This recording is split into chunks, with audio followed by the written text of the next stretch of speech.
अस्सलामुअलैकुम and good morning. नया दिन के साथ मैं हूँ शाज़ेब अहमद। मैं हूँ महक अस्लाम। एक और नई सुबह, एक और नया दिन, एक और नया पैगाम। हफ्ते का पहला रोज है। उम्मीद है कि वीकेंड बड़ा अच्छा गुजरा होगा। और हमने देखा कि वीकेंड पे एक बड़ी चीज जो थी वो सरगर्म रही। क्या था वो? मेरे ख्याल में सियासी बातें थी और मुझसे पीडीएम का जलसा था जिसका बहुत जोर चल रहा था। लाहौरियों को बड़ा इंतजार था। लाहौरियों को बड़ा इंतजार था। लाहौर का पारा था 11, लेकिन इस 11 के पारे में लाहौर में जो सियासी माहौल था वो इंतहाई गर्म रहा। हुकूमत के खिलाफ अपोजिशन ने इस्लामाबाद लॉन्ग मार्च का ऐलान तो कर दिया है, लेकिन इस ऐलान पे पीडीएम थोड़ी सी मुत्तफिक हमें नजर नहीं आई, क्योंकि बिलावल भुट्टो जरदारी ने कहा कि अब हम इस्लामाबाद पहुंचेंगे। फौरन से मौलाना फजल रहमान ने कहा कि हम या तो जनाब फरवरी का लास्ट या फिर जनवरी का लास्ट देखेंगे या फरवरी का स्टार्ट देखेंगे। तो मुझे लग रहा है कि पीडीएम थोड़ी सी तकसीम है। लेकिन आपको जलसा कैसा लगा कल का? मुझे लगा कि नाकाम था, क्योंकि लाहौर जिसको गढ़ कहा जाता है मुस्लिम लीग नून का, 11 एमएनएस वहां से लाहौरियों को नहीं निकाल पाए घरों से, क्योंकि वहां पर ज्यादा तादाद किसकी थी? या तो मौलाना फजल रहमान के सपोर्टर्स की थी या फिर पीपल्स पार्टी के। बड़ी अचंभे की बात है कि लाहौर जैसी जगह पे पीपल्स पार्टी के सपोर्टर्स बाहर निकले एज कंपेयर नून लीग के। नून लीग का तो नवाज शरीफ का घर है वहां पर और एक्सपेक्ट किया जा रहा था कि आर या पार होगा। और ये देखिए कि मरियम नवाज इससे पहले बड़ी एक्टिव रही। आपको वो याद होगा, वो गज्जू मते वाली जो रैली थी उनकी, जो दरूने लाहौर जाके खत्म हुई। वो 2 दिन से मुस्तकिल रैलीज कर रही थी और ये जो अवाम थी उनको बहुत ज्यादा फोर्स किया जा रहा था कि वो बाहर निकलें और बाहर निकलने के बाद इस जलसे में शिरकत करें। लेकिन उसके बावजूद बारिश में भी बहुत सारे रहनुमा पहुंचे थे जलसे में और वहां लोगों को पूरी रात वहां पर गुजारी। और लेकिन जलसागाह में हमने देखा कि अगर मुस्लिम लीग नून के सीनियर रहनुमा थे, लेकिन मुस्लिम लीग नून के सपोर्टर्स नहीं थे। मरियम नवाज घर घर गई, लेकिन शायद ठंडे मौसम की वजह से लाहौरियों ने बाहर निकलने से मना कर दिया, क्योंकि मरियम नवाज ने खुद भी जब अपने खिताब का आगाज किया तो उन्होंने कहा कि भाई मेरी तो कुल्फी जम गई थी, बहुत सर्दी है लाहौर में। खूब बयानबाजियां होती रही। मरियम नवाज के मुताबिक मीनारे पाकिस्तान ही नहीं बल्कि आस पास की सड़कें भी भर चुकी थी। लेकिन हमने अमूमन ये देखा कि जब लाहौर में इतना बड़ा जलसा होता है, अगर हमें पीटीआई का जलसा याद हो, तो आपको गुलबर्ग से मीनारे पाकिस्तान जाते हुए 3 घंटे का सफर आप तय करते हैं, जो कि अमूमन 30 मिनट का। लेकिन कल जब मैं लाहौरियों की गुफ्तगू सुन रही थी तो वो कहते कि कोई रुकावट नहीं है, हमने फौरन से ये जितना भी फासला था उससे तय किया। रुकावट की बात आप करिए, इंतजामिया ने कोई रुकावट डाली भी नहीं और ये पहली दफा हुआ है। खुलम खुला इजाजत दी कि आप लोग आए, लोग घरों से बाहर निकले। मतलब उन्होंने कोई ऐसी रुकावट बीच में डाली नहीं, कोई कंटेनर्स नहीं लगाए गए, कोई ऐसी रुकावट बीच में डाली नहीं। तो उसके बावजूद जो जलसी थी वो हमने कल देखी कि उसमें कितनी बड़ी तादाद थी। लोग नहीं आए इसलिए गिरफ्तारियां नहीं हुई। बिल्कुल, लोग नहीं आए गिरफ्तारियां। लेकिन हमने देखा कि लोगों का रवैया इस तरह का था कि बद इंतजामी देखी गई ना। लोगों ने दरवाजे तोड़े, मीनारे पाकिस्तान का दरवाजा टूटा, जंगले फैलांगे गए। और जब बिलावल भुट्टो जरदारी जो है बात कर रहे थे तो उन्होंने कहा कि जो बैकडोर राबते करने की कोशिश करे वो बंद कर दें, क्योंकि वक्त गुजर चुका है। अब हमें फोन ना करें, हमसे राबते करने की कोशिश ना करें। अब होगा ये कि अब हम लॉन्ग मार्च करेंगे, जिसपे मौलाना फजल रहमान ने कहा कि जनवरी का लास्ट या फेब का स्टार्ट हो सकता है। इसलिए मुझे पीडीएम का इत्तफाक इस पे नजर नहीं आया। खैर, आज 2 बजे एक बड़ी मीटिंग है, पीडीएम के बड़े बैठेंगे, सर जोड़ के देखते हैं क्या होगा। एक तरफ तो कामयाबियों की बातें हो रही थी, लेकिन दूसरी जानिब हुकूमती पार्टी की जानिब से हमने देखा कि जलसे पर बयानात भी सामने आए। फिरदौस आपा जो है वो हमें कहती हुई नजर आई कि बड़ी बातें हो रही थी आर्या पार की, लेकिन इनका जो ये बयानिया है उसका जो है वो सियासी कत्ल हो गया। और फिरदौस आशिक अवान ने ये भी एक बात की कि मरियम नवाज बड़ी बातें कर रही थी कि हुकूमत ने जो है फलानी जगह रुकावट खड़ी की है, ऐसी रुकावट खड़ी की है। और लेकिन ऐसी कोई रुकावट वाकई हमने शाज़ेब कोई रुकावट नहीं। उसके साथ साथ मैं एक जिक्र जरूर साथ करूंगा कि कल जब जलसा हो रहा था तो जलसे में हमने देखा कि पहले मरियम नवाज कैंपेन कर रही थी, बाहर निकली तो उनको हाथ लगाया गया, उनके साथ बदतमीजी की गई। उसके बाद माइजा हमीद साहिबा के साथ जो रैली चल रही थी उसमें भी बदतमीजी की गई थी। और उसके बाद कल भी हमने देखा कि जो खवातीन का इंक्लोजर था वहां पर काफी बदतमीजी की गई। शाइस्ता परवेज मलिक, क्या बात करें। इस वक्त अगर हम अपनी स्क्रीन की बात करें, देखिए हमारी स्क्रीन 2 हिस्सों में मुनकसिम है। एक जानिब पीटीआई का 2014 का जलसा है और एक जानिब वो 11 पार्टीज जिन्होंने कल जलसा किया मीनारे पाकिस्तान पर। और हमने देखा कि ग्रेटर इकबाल पार्क को भरना एक बहुत बड़ा चैलेंज होता है। और वो ये कह रहे थे कि शायद 11 पार्टीज जो हैं वो भर लेंगी, क्योंकि मुस्लिम लीग नून जो है वो उसका गढ़ लाहौर है।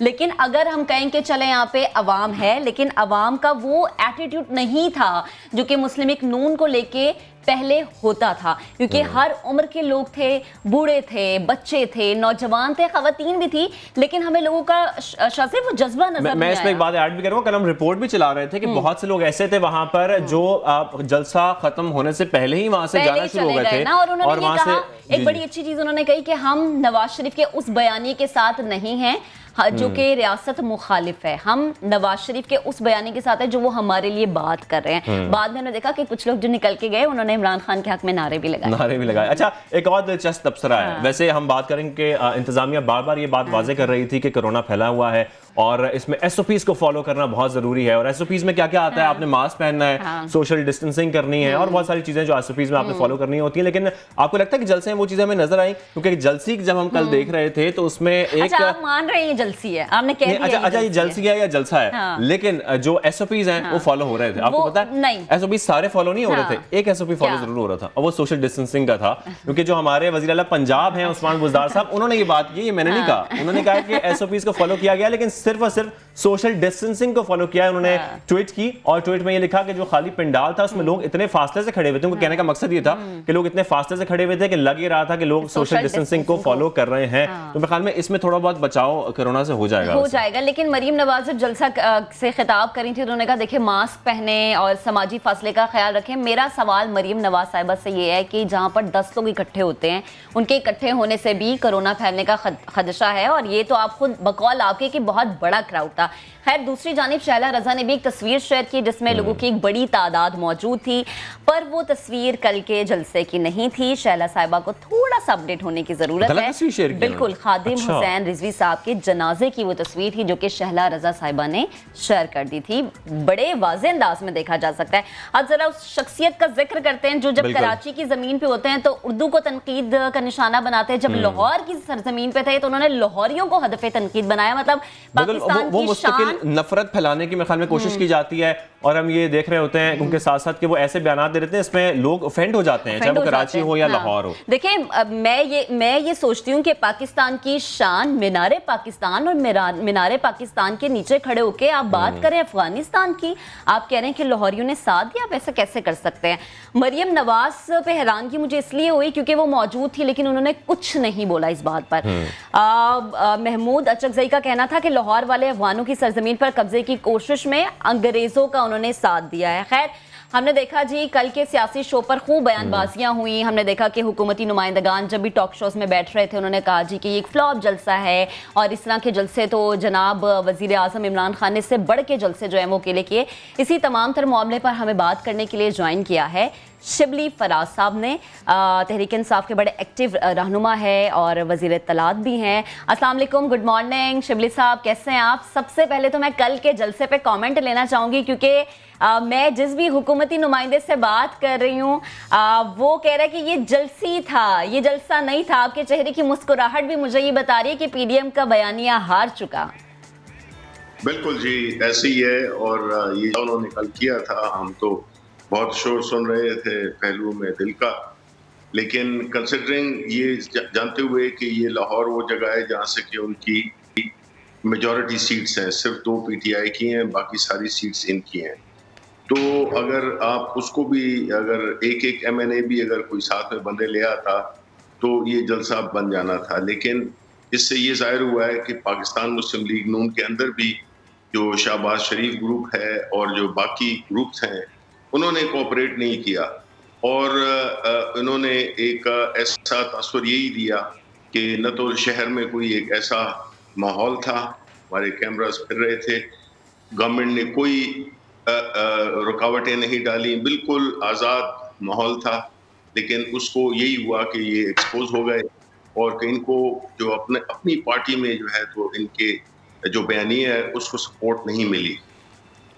ठीक, तो शिबली साहब आपकी नज़र में जो मुस्लिम लीग नून ये कह रही है कि बहुत ज़्यादा लोग थे, मतलब हम जितना लाहौरियों को निकालने में कामयाब हो सके हमने लाहौरियों को घर से निकाला, लाहौरियों ने बता दिया कि जी वो इस नाकाम सियासत को नहीं मानते। मीनारे पाकिस्तान जलसे में शिरकत की तादाद आपकी नज़र में कितनी थी? मैं ये वो सवाल करूंगी, मुझे फिल्म का डायलॉग याद आ गया, कितने आदमी थे? देखिए जी, मैक्सिमम जो मुख्तलिफ जिसे कहते हैं हमने बड़ी लूज मार्किंग की है, उसके बावजूद जो है तो ये 10 से 15 हज़ार लोग थे। अब 10 से 15 हज़ार लोग तो जो है तो हमारा एक सूबाई लीडर भी बड़ी आसानी से इतना जलसा कर लेता है अपने किसी भी इलाके में। तो इसे ये जहन में रखते हुए कि ये 11 पार्टीज का इज्तिमा था और जो मीनारे पाकिस्तान है जिसमें कि आपने अपने इब्तिदाइये में भी बताया कि उस जैसी एक मुकद्दस जगह पे इस किस्म की बातें जो उन्होंने की और वो बुनियादी तौर पर उसी बौखलाहट और उसी फ्रस्ट्रेशन का कि एक इजहार था, जिसमें कि वो यही समझ गए कि उनका जो जलसा है, उनकी जो एक बयानिया है, उसको एक बुरी तरह से शिकस्त हुई है।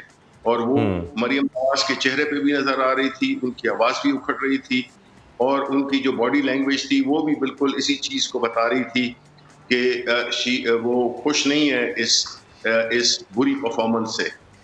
अच्छा, लेकिन हम देख रहे थे कि मरियम नवाज जब खिताब कर रही थी तो उन्होंने ये कहा, जब हम कितने आदमी की बात कर रहे हैं तो उन्होंने तो ये कहा कि मुझे तो यहाँ कुर्सियां नजर ही नहीं आ रही हैं, इतनी बड़ी तादाद लोगों की निकल आई है। आपको लगता है कि जो दावे किए जा रहे थे मरियम नवाज की जानिब से, और हम देख रहे थे कुछ दिनों से जो उनका एक नारा था आर या पार का, आप क्या समझते हैं कि वो दावा या रेफरेंडम का दावा लाहौर में मरियम नवाज और नवाज शरीफ का तो वो घर है, क्या इतनी बड़ी तादाद थी लोगों की जो दावा किया जा रहा था आर या पार का?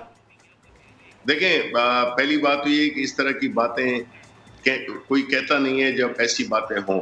ये उस कॉन्शियस को, गिल्टी कॉन्शियस का रिफ्लेक्शन है, जिसमें कि आप ये बताना चाहते हैं, आपको लोगों को ये नहीं बताना पड़ता कि कितने जलसा खुद बोलता है, जो इमेजेस हैं वो खुद बोलते हैं।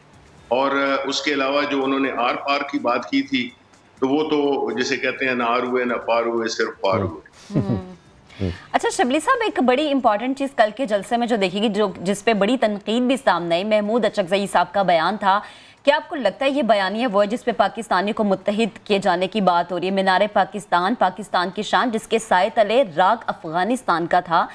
पीटीआई को ये क्रेडिट तो जरूर जाता है कि जब पीटीआई सड़कों पर निकली तो उसका जो बयानिया था वो कौमी बयानिया था, सबको मुत्तहिद और सबका एक बयानिया था। कुछ ऐसा नहीं था जिसमें अवाम मुंतशिर थी या अवाम सोचने पे मजबूर थी आया किस बयानी की बात हो रही है। तो महमूद अचकजई साहब जब कराची में थे उर्दू पे तनकीद, लाहौर में थे लाहौरियों पे तनकीद नहीं। ये बुनियादी तौर पे जिस तरह अगर आप नजर दौड़ाएं तो गुजरावाला के जलसे में इन्होंने अफवाज पाकिस्तान के खिलाफ हरदसराई की, फिर जो है तो ये कोयटा में इन्होंने पाकिस्तान के आज़ाद बलूचिस्तान की बात की, जो कि हमारे दुश्मन ये बात करते हैं, यानी इंडिया। उसके अलावा जो भी इन्होंने अब लाहौर में आके इन्होंने ये बात की है कि पंजाबियों के खिलाफ बात की है, इससे यही जाहिर होता है कि पीडीएम के जो कॉन्स्टिट्यूएंट पार्टीज हैं वो एक पेज पर है ही नहीं, उनके मुख्तलिफ सिमतें हैं, उनके मुख्तलिफ एजेंडाज हैं, और जब ये मुख्तलिफ सिमतें और एजेंडा हो तो वो एक मंजिल पा नहीं पाते। पहली बात तो ये कि उनको पता ही नहीं कि उनकी मंजिल क्या है। अगर उनकी मंजिल वो ये समझते हैं कि सिर्फ उस लूट खसूट के दौर को वापस लाना है, तो वो पाकिस्तानी अवाम रिजेक्ट कर चुके हैं, वो अब एक किस्सा पारीना बन चुका है। दूसरी वजह ये है कि वो ये चाहते हैं कि हुकूमत पे ऐसा प्रेशर डालें कि जिसकी वजह से उनको एक एनआरओ मिल जाए। और वो प्राइम मिनिस्टर ने कितनी दफा कहा है और हमारी पार्टी के हर मेंबर ने ये कहा है कि हम ये एनआरओ नहीं देंगे। तो ये चाहे अपना कोई भी प्लान बना लें, इनमें एक अंदरूनी एक वो है इंतशार सा है, और पीपल्स पार्टी अपने तरफ लगी हुई है, और ये बुनियादी तौर पे नून का शो था। बिल्कुल शिबली साहब, हमने देखा कि कल इस बयानी पे तकसीम भी हमें नजर आई पीडीएम। बिलावल भुट्टो जरदारी ये कह रहे थे कि कुछ राबते भी हमसे हो रहे हैं, फोन्स भी हमें किए जा रहे हैं, बस वो फोन्स बंद कर दें, अब हम किसी से कोई बात नहीं करेंगे। तो क्या ऐसा कुछ था कि वाकई उनसे कोई बातचीत की कोशिश की गई? देखें, ये उनकी जिसे कहते हैं कि एक फ्रस्ट्रेशन की एक इंतहा को वो पहुंच चुके हैं, जिसमें कि वो बगैर किसी फाउंडेशन के, बगैर किसी सबूत के वो ये कह रहे हैं कि उनसे राब्ता किया जा रहा है, जबकि हमारी तरफ से जो बेहतर राब्ते का जो सबसे अहम तरीन जो वेन्यू है, जो प्लेटफॉर्म है, वो पाकिस्तान की पार्लियामेंट है। अगर ये पार्लियामेंट को अहमियत देना चाहते हैं, अगर ये जमहूरियत में यकीन रखते हैं, ये पार्लियामानी डेमोक्रेसी पे यकीन रखते हैं, तो फिर तो इनको जो भी बात है वो पार्लियामेंट में करनी चाहिए और नहीं ढूंढनी चाहिए इधर उधर से लोग। अच्छा शिबली फराज साहब, इस जाने भी आना चाहूँगा कि इस वक्त जो कोरोना है वो बिल्कुल पीक पर है और बहुत से अफराद डेली केसेस जो हैं वो बहुत ज़्यादा बढ़ते जा रहे हैं, उसके सामने आ रहे हैं, और इंतजामिया मुसलसल कह रही थी कि वहाँ पर SOPs फॉलो करना बहुत ज़रूरी है। तो हमें तो कहीं मास्क पहने हुए लोग नज़र नहीं आए, लेकिन मैं ये आपसे जानना चाहूँगा कि कल हमने ये भी देखा कि साद रफीक साहब के हम फुटेज चला रहे थे, जिसमें हम ये देख रहे थे कि वो बार बार खांस रहे थे, इवन वो सिरप भी साथ लेकर यहाँ तक वो सिरप साथ लेके आए हुए थे, वो सिरप पी रहे थे, उनकी खांसी रुक नहीं रही थी। तो आपको नहीं लगता कि साद रफीक साहब को थोड़ी एहतियात करनी चाहिए थी? अगर उनको ये मालूम था कि उनकी तबीयत ठीक नहीं है या उनका कोई ऐसे उनको सिम्टम्स आ रहे हैं, तो उनको जलसे में नहीं आना चाहिए था? देखें, ये हम हमेशा कहते आए, इस जलसे से बहुत दफ़ा कहते आए, वो ये समझते थे लोग नून वाले के ये शायद हम उस जलसे को नाकाम करने की कोशिश कर रहे हैं। ये एक इंतहाई गैर ज़िम्मेदार, बेहिस और ज़ाती मफाद पे मबनी एक शो था जो कि पूरी तरह से फ्लॉप हुआ। अब ऐसे हालात में जिसमें कि कोरोना की दूसरी लहर इतनी शिद्दत इख्तियार की है, इस सूरत हाल में लोगों को एक्सपोज करना, और ख़ास तौर पे चलें साद रफ़ीक तो उनके पास तो पैसे काफ़ी हैं, वो तो अपना इलाज करा लेंगे, लेकिन वो लोग जो कि जलसे में शामिल थे वो अपने गाँव, अपनी गलियों में वापस जाएंगे, और अगर वो खुदा न खास्ता बीमार हो गए तो फिर उनको उनकी सपोर्ट कौन करेगा? आया वो अस्पताल करें? अच्छा शिबली साहब, कल मौलाना फजल रहमान ऐलान करें कि जनवरी का लास्ट होगा या फेब का स्टार्ट होगा, जब हम इस्लामाबाद की तरफ मार्च करेंगे, तो हम क्या समझें कि गवर्नमेंट की हिकमत अमली क्या होगी? क्या हमारी हुकूमत वक्त इस चीज़ के लिए तैयार है?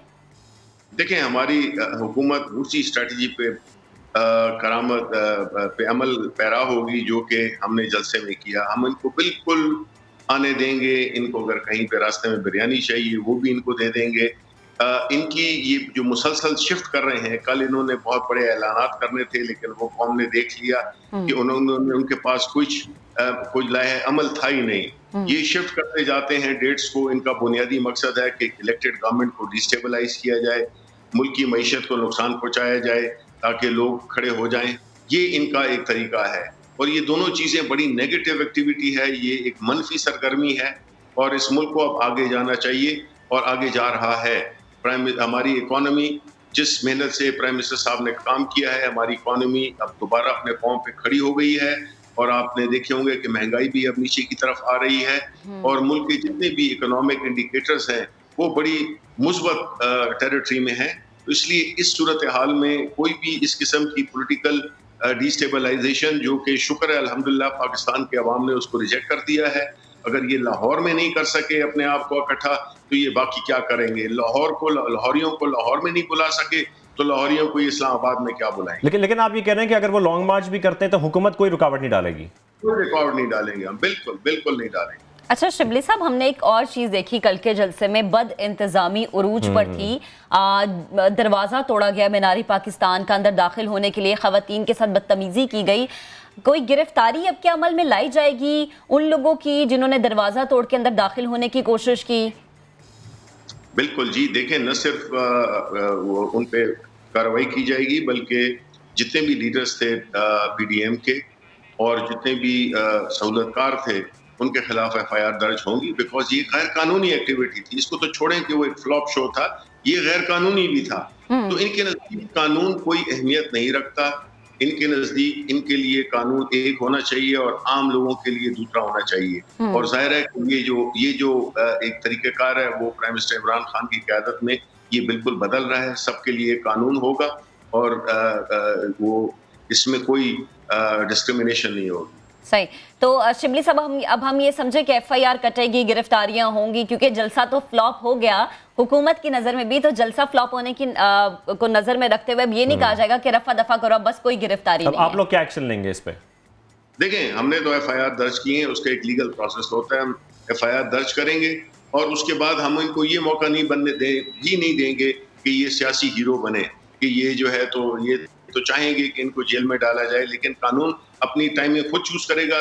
जो बुनियादी चीज है कि FIR है वो वक्त में दर्ज कर दी जाएगी और दर्ज करनी शुरू हो भी गई है, और इन पे जो है तो जो हाथ है वो एक मुनासिब वक्त पे डाला जाएगा। हम इनको हीरो नहीं बनने देंगे। ठीक, शिबली साहब, एक लास्ट कमेंट, जरा इस्तीफों की बात हो जाए। बड़ा शोर था इस्तीफे देंगे, लेकिन ऐसा कुछ नजर नहीं आया। बिल्कुल जी, देखें, इनकी जो भी बातें हैं ना उस पे यकीन करना जो है ना बिल्कुल ऐसा है जैसे किसी एक लतीफे पे जो है तो बिलीव करना। ये इनकी जितनी भी अब तक इन्होंने जो भी ऐलानात किए हैं उस पे इन्होंने हम ना अमल कर सकते हैं ना अमल, क्योंकि इनके अंदर अपनी पार्टी जो है, अपनी पार्टीज हैं, पीपल्स पार्टी का अपनी तरफ अपनी एक स्ट्रेटजी है। नून वाले हैं, वो कहते हैं हम क्यों इस्तीफे दें, वो हमसे राब्ते कर रहे हैं। इनके MPAs खास तौर पर PMLN के MNAs भी हमसे राब्ता कर रहे हैं, MPAs भी राब्ता कर रहे हैं। कि ये वो किस मुसीबत में पड़ गए हैं, क्योंकि इलेक्शन जीतना कोई आसान काम नहीं है। बिल्कुल ऐसा ही है। शिबली फराज साहब, बेहद शुक्रिया, आप गुफ्तगू कर रहे हैं, बड़े पॉजिटिव भी नजर आ रहे थे, क्योंकि हुकूमत ये कह रही कि कल का जलसा नाकाम हो गया, और बड़ी गुड मॉर्निंग से उनके चेहरे पे स्माइल थी शाहजेब। और हमने देखा जब हम इस्तीफों की बात करते तो अगर कल अली जैदी की बात हमें याद आए तो वो कहते हैं कि जो पहले 5 अरकान सिंध असम्बली इस्तीफा देंगे जिनका ताल्लुक पीपल्स पार्टी से है, वो उन्हें उम्रा गिफ्ट करेंगे। अभी हम एक ब्रेक लेंगे, हमारे साथ आइएगा।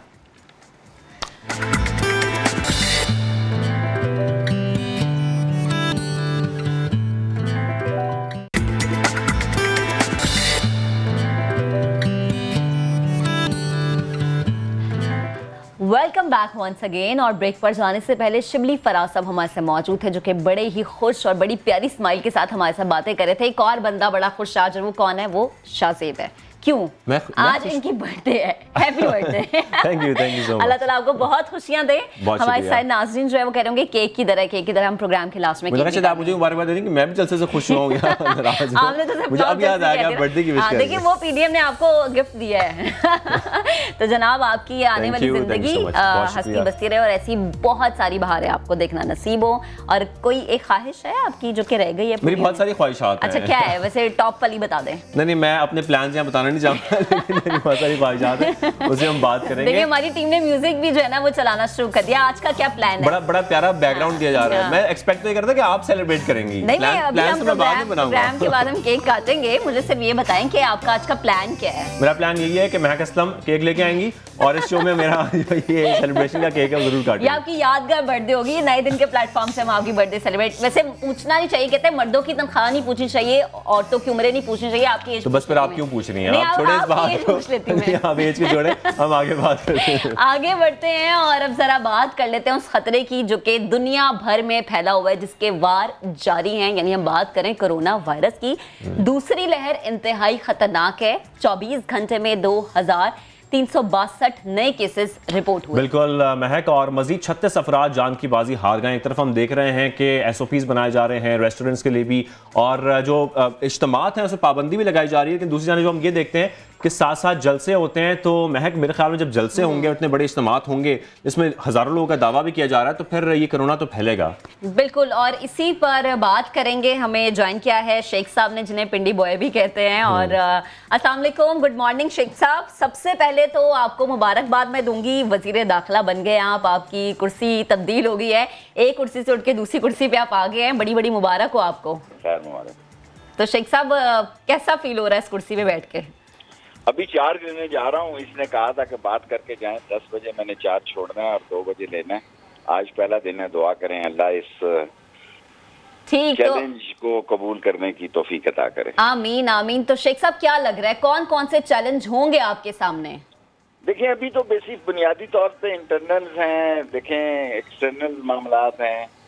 आज ब्रीफिंग होगी तो सूरत हाल पता चलेगा। आपके ज़हन में तो PDM है। मैं PDM को ऑफ कोर्स अपोजिशन जरूर है, लेकिन कल के जलसे के बाद उनकी जो मेरी सोच थी और जितनी 2 महीने से वो मेहनत कर रहे थे, मेरे ख्याल में वो उस मकाम पे वो जलसे को नहीं ले जा सके जो मैं सोच रहा था। मेरी तोके से कम जलसा हुआ। अच्छा, हम इसी तरफ आ रहे थे कि PDM के जलसे के बारे में बात करें।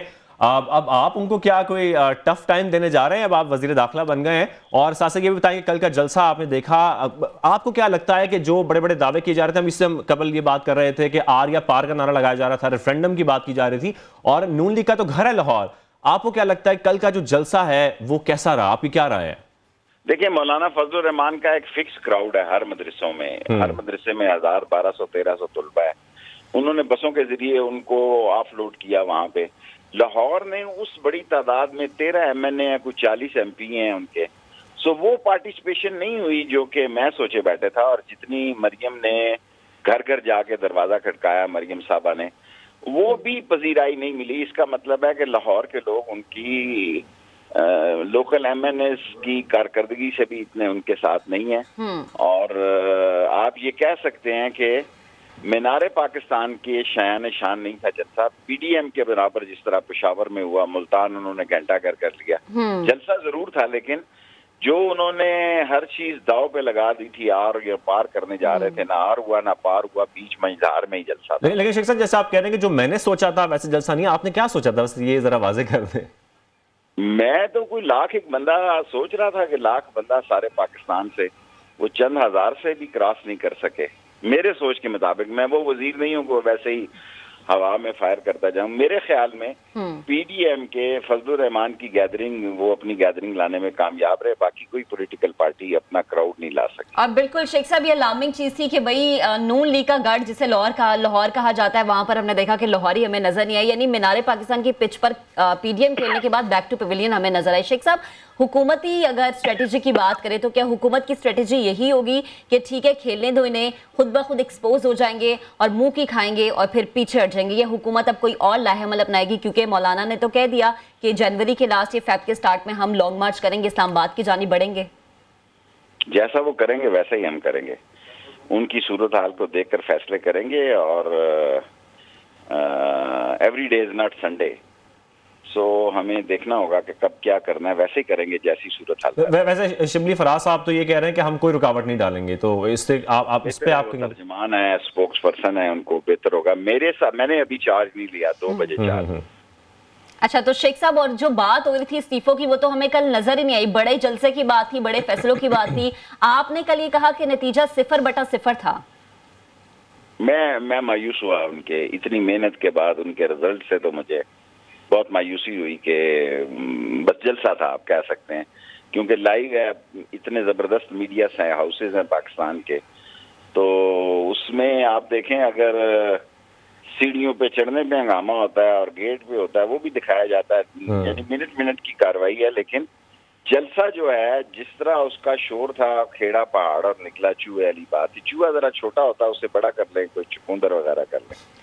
अच्छा शेख साहब, बड़ी गहरी नजर होती है आपकी, जलसे हो या फिर रैलियां हो या सियासी मामलात हो, तो आपने एक बात भी कही थी कि नून और शीन के अलग होने की बात, तो आगे आने वाले वक्त में सियासी माहौल आप कैसा देख रहे हैं? अब तो दिसंबर आ गया, शुरू हुई है जी, फरवरी 20 फरवरी 15 फरवरी को ये मार्च के सेनेट के इलेक्शन को रुकावट डालने की कोशिश करेंगे, और इंशाल्लाह वो मार्च के सेनेट के जब इलेक्शन हो गए तो फिर इमरान खान अल्लाह का ही मोहताज होगा, इनका मोहताज नहीं होगा, फिर सारी वो कानूनी तरमीम होगी जो वक्त का तकाजा है, और उसके लिए ये लगे हुए हैं। इनको इंटरनेशनली भी वो लोग जो मुल्क में इंतशार चाहते हैं उनकी भी सपोर्ट हासिल है, सारे हालात से गुजरना है और बेहतरी की तरफ जाना है, दुआ करें आप। आमीन। और शेख साहब, आपकी तज्जिया, आपकी बातें बड़ी जबरदस्त होती हैं, सियासी माहौल जो भी मुल्क में बना हुआ है उस पर अगर आप थोड़ा सा तज्जिया दे दें अपना। देखिए, सियासत तो सारी आपके दम कदम से है, बाकी तो किसी की कोई सियासत नहीं है। अगर हम कहेंगे जलसा नाकाम हुआ, वो कहेंगे कामयाब हुआ। लोगों को मीडिया में देख लेना चाहिए कि हम ठीक कह रहे हैं या वो ठीक कह रहे हैं। सो सारी इतनी स्ट्रॉन्ग इलेक्ट्रॉनिक मीडिया पाकिस्तान में कि बड़ी सियासत जो है वो होने जा रही है, और फरवरी के महीने में और मार्च तक ये भरपूर सियासत होगी। ठीक, शेख साहब हमारे साथ मौजूद थे, गुफ्तगू कर रहे थे, बेहद शुक्रिया। और अब बात करें पाकिस्तान में सरमायाकारी की, ठीक है, तो पाकिस्तान में सरमायाकारी करे, मुनाफा कमाए, ये एक पैगाम है तमाम लोगों के लिए, क्योंकि वर्ल्ड बैंक ने भी पाकिस्तान को सरमायाकारी के लिए मुफीद मुल्क करार दे दिया है। बिल्कुल अच्छी खबरें सामने आ रही हैं। ये पीटीआई को इसका क्रेडिट जाता है, क्योंकि पाकिस्तान की मईशत की पॉलिसी पीटीआई ने बड़ी जबरदस्त बनाई। हमने देखा कि शाहजेब कोविड में सारी दुनिया में जब मईशत तबाह हुई, बर्बाद हुई, तो उसमें पाकिस्तान की पॉलिसी जो थी मईशत को लेके वो ऐसी थी कि हमारी इंडस्ट्रीज 24 घंटे काम करी है, हमारे पास बाहर से बहुत टेक्सटाइल इंडस्ट्री हो या दीगर इंडस्ट्रीज हो। आलमी बैंक की एक रिपोर्ट में कहा गया है कि पाकिस्तान पहली बार 2020 के पहले निस्फ साल में सबसे ज्यादा सरमायाकारी करने वाला दुनिया के उन 5 ममालिक में से एक बन गया है, और रिपोर्ट के मुताबिक पाकिस्तान के पास चौथे सबसे ज्यादा सरमायाकारी वाले जो वादे हैं, जिसकी मालियत तकरीबन 1 अरब 90 करोड़ डॉलर है। बिल्कुल, जो मुल्क की तरक्की का 0.69% हिस्सा बनते हैं। तो जनाब, पाकिस्तान की मईशत अपने पैरों पर खड़ी होती हुई नजर आ रही है। इसी पर बात करने के लिए हमें ज्वाइन किया है मुआशी तज्जियाकार खुर्रम शहजाद साहब ने। खुर्रम, बेहद शुक्रिया, गुड मॉर्निंग। मेरे लिए तो बड़ी अच्छी खबर है ये। आप जब आते हैं हम कहते हैं नहीं ये थोड़ी सी अच्छी खबर है, ज़्यादा अच्छी खबर नहीं है, तो जो मैंने अभी डिलीवर किया उस पर आप क्या कहेंगे? नहीं जी, अस्सलाम वालेकुम। बिल्कुल अच्छी खबर है ये, और इन्वेस्टमेंट की जब भी बात होती है और ख़ासकर फॉरेन इन्वेस्टमेंट की बात होती है तो वो किसी भी मुल्क के लिए वो बहुत अच्छी खबर होती है, और क्योंकि फॉरेन इन्वेस्टमेंट आने का मतलब ये होता है कि आपके हालात बेहतर हैं, ये इंडिकेशन होती है इसकी।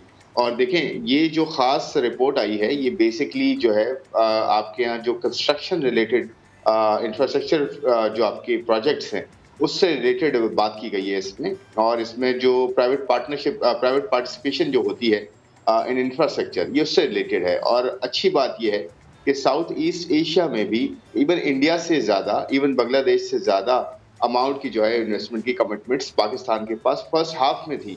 ये बेसिकली जनवरी से लेकर जून तक का है, जिसमें कोविड भी था। और अब आप देखें कि हमारी इकोनॉमी जो है, जो कंस्ट्रक्शन रिलेटेड जो एक्टिविटीज हैं वो तो जून के बाद शुरू हुई हैं और जून के बाद कंस्ट्रक्शन सेक्टर को खोला गया है। तो इनफैक्ट ये जो नंबर है इसको बढ़ना चाहिए, इससे ज्यादा होना चाहिए, क्योंकि हमारी इकोनॉमी इंडिया और बांग्लादेश से पहले खुली थी, खासकर इंडिया से पहले खुली है। और अभी भी इंडिया में तो ऑफ कोर्स सेकेंड वेव बहुत स्ट्रांग चल रही है, हमारे यहाँ भी इश्यूज हैं, लेकिन हमारे यहाँ इकोनॉमी को भी चलना पहले शुरू हुई, उसकी वजह से इंफ्रास्ट्रक्चर प्रोजेक्ट्स में जो है वो बेहतरी आना शुरू हुई, उस पर काम होना शुरू हुआ। तो मेरे ख्याल में ये जो 1.9 बिलियन डॉलर की कमिटमेंट है, इससे ज्यादा होनी चाहिए। जब आप नंबर्स देखेंगे फरवरी मार्च में इस पूरे सेकेंड हाफ के, यानी कि जुलाई से दिसंबर तक के, तो आपको शायद नंबर्स और बेहतर नजर आएंगे इंशाल्लाह। बेहतर नजर आएंगे। अच्छा, आप सेक्टर्स की बात कर रहे हैं तो मैं आपसे ये भी जानना चाहूंगा कि इस वक्त कौन कौन से सेक्टर्स हैं जिसमें आप समझते हैं कि जो सरमायाकारी है वो फायदेमंद साबित होगी? देखिए, पाकिस्तान फॉर्चुनेटली कहें और अनफॉर्चुनेटली भी, फॉर्चुनेटली इसलिए कि बहुत सेक्टर्स हैं, चाहे वो एग्रीकल्चर हो, मैन्युफैक्चरिंग इटसेल्फ हो, उसके अलावा टेलीकॉम है, उसके अलावा आपके यहाँ जो है टेक्सटाइल्स में वैल्यू एडेड में बहुत जगह है, उसके अलावा यहाँ पे जो है लाइफ स्टॉक में बहुत जगह है, आपके यहाँ जो है मतलब यू नेम इट, आपके यहाँ टेक्नोलॉजी में इतनी जगह है कि इन्वेस्टर जो है यहाँ पे आके इन्वेस्ट कर सकता है। और आगे जाते हैं हमारी जो पॉपुलेशन है उसके अंदर जो यंगस्टर्स का जो रेशो है वो बहुत स्ट्रांग है। सिर्फ जरूरत इस अम्र की है कि हम कैसे उन यंगस्टर्स को ट्रेन करते हैं, उनमें इन्वेस्ट करते हैं, ताकि जो भी इन्वेस्टर आए उसको एक अच्छी स्किल्ड एजुकेटेड जो है वो जो यंगस्टर्स है वो यंग लॉट मिले और वो इस पे जो है कैपिटलाइज कर सके। हमारे ग्रोथ का बहुत ज्यादा रूम है यहाँ पे, हमारे यहाँ पॉजिटिविटीज तो पॉजिटिव फैक्टर्स बहुत ज्यादा है, हमारे रिसोर्सेज बहुत ज्यादा है। सिर्फ इस बात की जरूरत है कि हम उनको मैनेज कैसे करते हैं, ये हमारे यहाँ थोड़ा सा फुकदान रहा है, गवर्नेंस का फुकदान रहा है। और हमारे यहाँ वैसे भी कंस्ट्रक्शन डेफिसिट कंट्री है, कंस्ट्रक्शन इटसेल्फ सेक्टर बहुत बड़ा है जिसमें इन्वेस्टमेंट की जा सकती है। कंस्ट्रक्शन डेफिसिट का मतलब ये है कि यहाँ पे 10 मिलियन घर जो है उसकी तो वैसे ही डिमांड जो है 10 मिलियन घरों का गैप है, एक्चुअली घर बनने हैं 10 मिलियन। तो मेरे ख्याल में यहाँ पे कंस्ट्रक्शन डेफिसिट कंट्री होने के साथ साथ हमारे यहाँ बहुत सारे ऐसे जो है फैक्टर्स हैं जिनको सिर्फ कनेक्ट किया जाए और सही राह पे डाला जाए तो बहुत ज्यादा जो है हम। तो खुर्रम, आप मैनेजमेंट की बात कर रहे हैं, मईशत की दुनिया पे बड़ी गहरी नजर है आपकी, आप क्या कहते हैं कि मैनेजमेंट किस तरह की होनी चाहिए कि जो बाहर का इन्वेस्टर है हम लंबे अरसे तक उसको अपने साथ जोड़े रखें? जी, बड़ा अच्छा सवाल है ये। देखिए, इसमें दो फैक्टर्स बड़े इंपॉर्टेंट हैं। एक तो पॉलिसी कंसिस्टेंसी होनी चाहिए, जो पॉलिसी हम बनाते हैं उसमें कंसिस्टेंसी होनी चाहिए, इररिस्पेक्टिव के गवर्नमेंट कौन सी है। हम पॉलिसी बनाएं, उस पे अपने आप को स्टिक करके रखें कि जी ये आपकी पॉलिसी है, लॉन्ग टर्म पॉलिसी है, 5 साल है, 10 साल है, 50 साल है। एक तो पॉलिसी कंसिस्टेंसी होना जरूरी है, उसकी इम्प्लीमेंटेशन भी साथ साथ। दूसरी बात यह है कि आपके यहाँ जो है पॉलिटिकल स्टेबिलिटी होनी चाहिए। पॉलिटिकल स्टेबिलिटी इन्वेस्टर बहुत ज्यादा देखते हैं कि पॉलिटिकली कंट्री जो है बहुत ज्यादा डिस्टर्ब ना हो। हमारे यहाँ ये धरने और ये सब चलते हैं, इसकी वजह से इन्वेस्टर को बड़ा प्रॉब्लम रहता है और लॉ एंड ऑर्डर की सिचुएशन खराब होती है। तो ये दो बड़े फैक्टर्स हैं। फिर तीसरी चीज है गवर्नेंस, कि गवर्नेंस किस तरह से हो रही है, किस तरह से पूरी चेन को जो है वो गवर्न किया जा रहा है, किस तरह से ऊपर बैठे हुए जो पॉलिसी मेकर्स हैं वो कैसे चीजों को जो है नीचे देख रहे हैं और नीचे प्रोविंशियल लेवल पे और लोकल लेवल पे कैसे चीजें जो है वो ट्रांसलेट हो रही है। फिर एजुकेशन और हेल्थ, इनमें किस तरह से जो है वो काम हो रहा है। और फिर सबसे बड़ी चीज इंफ्रास्ट्रक्चर है और एचआर के अंदर इन्वेस्टमेंट है, ह्यूमन कैपिटल के अंदर। लेकिन खुर्रम, मैं ये बात भी कहना चाहूंगा कि इतनी पॉलिटिकल इंस्टेबिलिटी के बावजूद आप समझते हैं कि हुकूमत की पॉलिसीज बहुत अच्छी थी, क्योंकि हमारे यहाँ सरमायाकारी उसके बावजूद अच्छी हुई। यार कि हमारे यहाँ मुल्क में देखा जाता है कि पॉलिटिकल इंस्टेबिलिटी भी है, जलसे भी हो रहे हैं, सब कुछ हो रहा है और एसओपीज को फॉलो नहीं किया जा रहा है शदीद कोरोना की लहर के बावजूद। लेकिन फिर भी आप समझते हैं कि हुकूमत की पॉलिसीज बहुत अच्छी थी, क्योंकि हम देख रहे हैं कि जो मईशत है पाकिस्तान की बहुत अच्छी रही है दीगर ममालिक के मुकाबले में। जी देखें, ये बिल्कुल पॉजिटिव चीज है कि क्योंकि हमने जो है वो पहले इसको मैनेज किया, जो ये पेंडेमिक था इसको पहले मैनेज किया और उसके बाद इकोनॉमी को खोल दिया और इकोनॉमी को खोला भी विद प्रॉपर एसओपीज और लोगों ने भी फॉलो किया।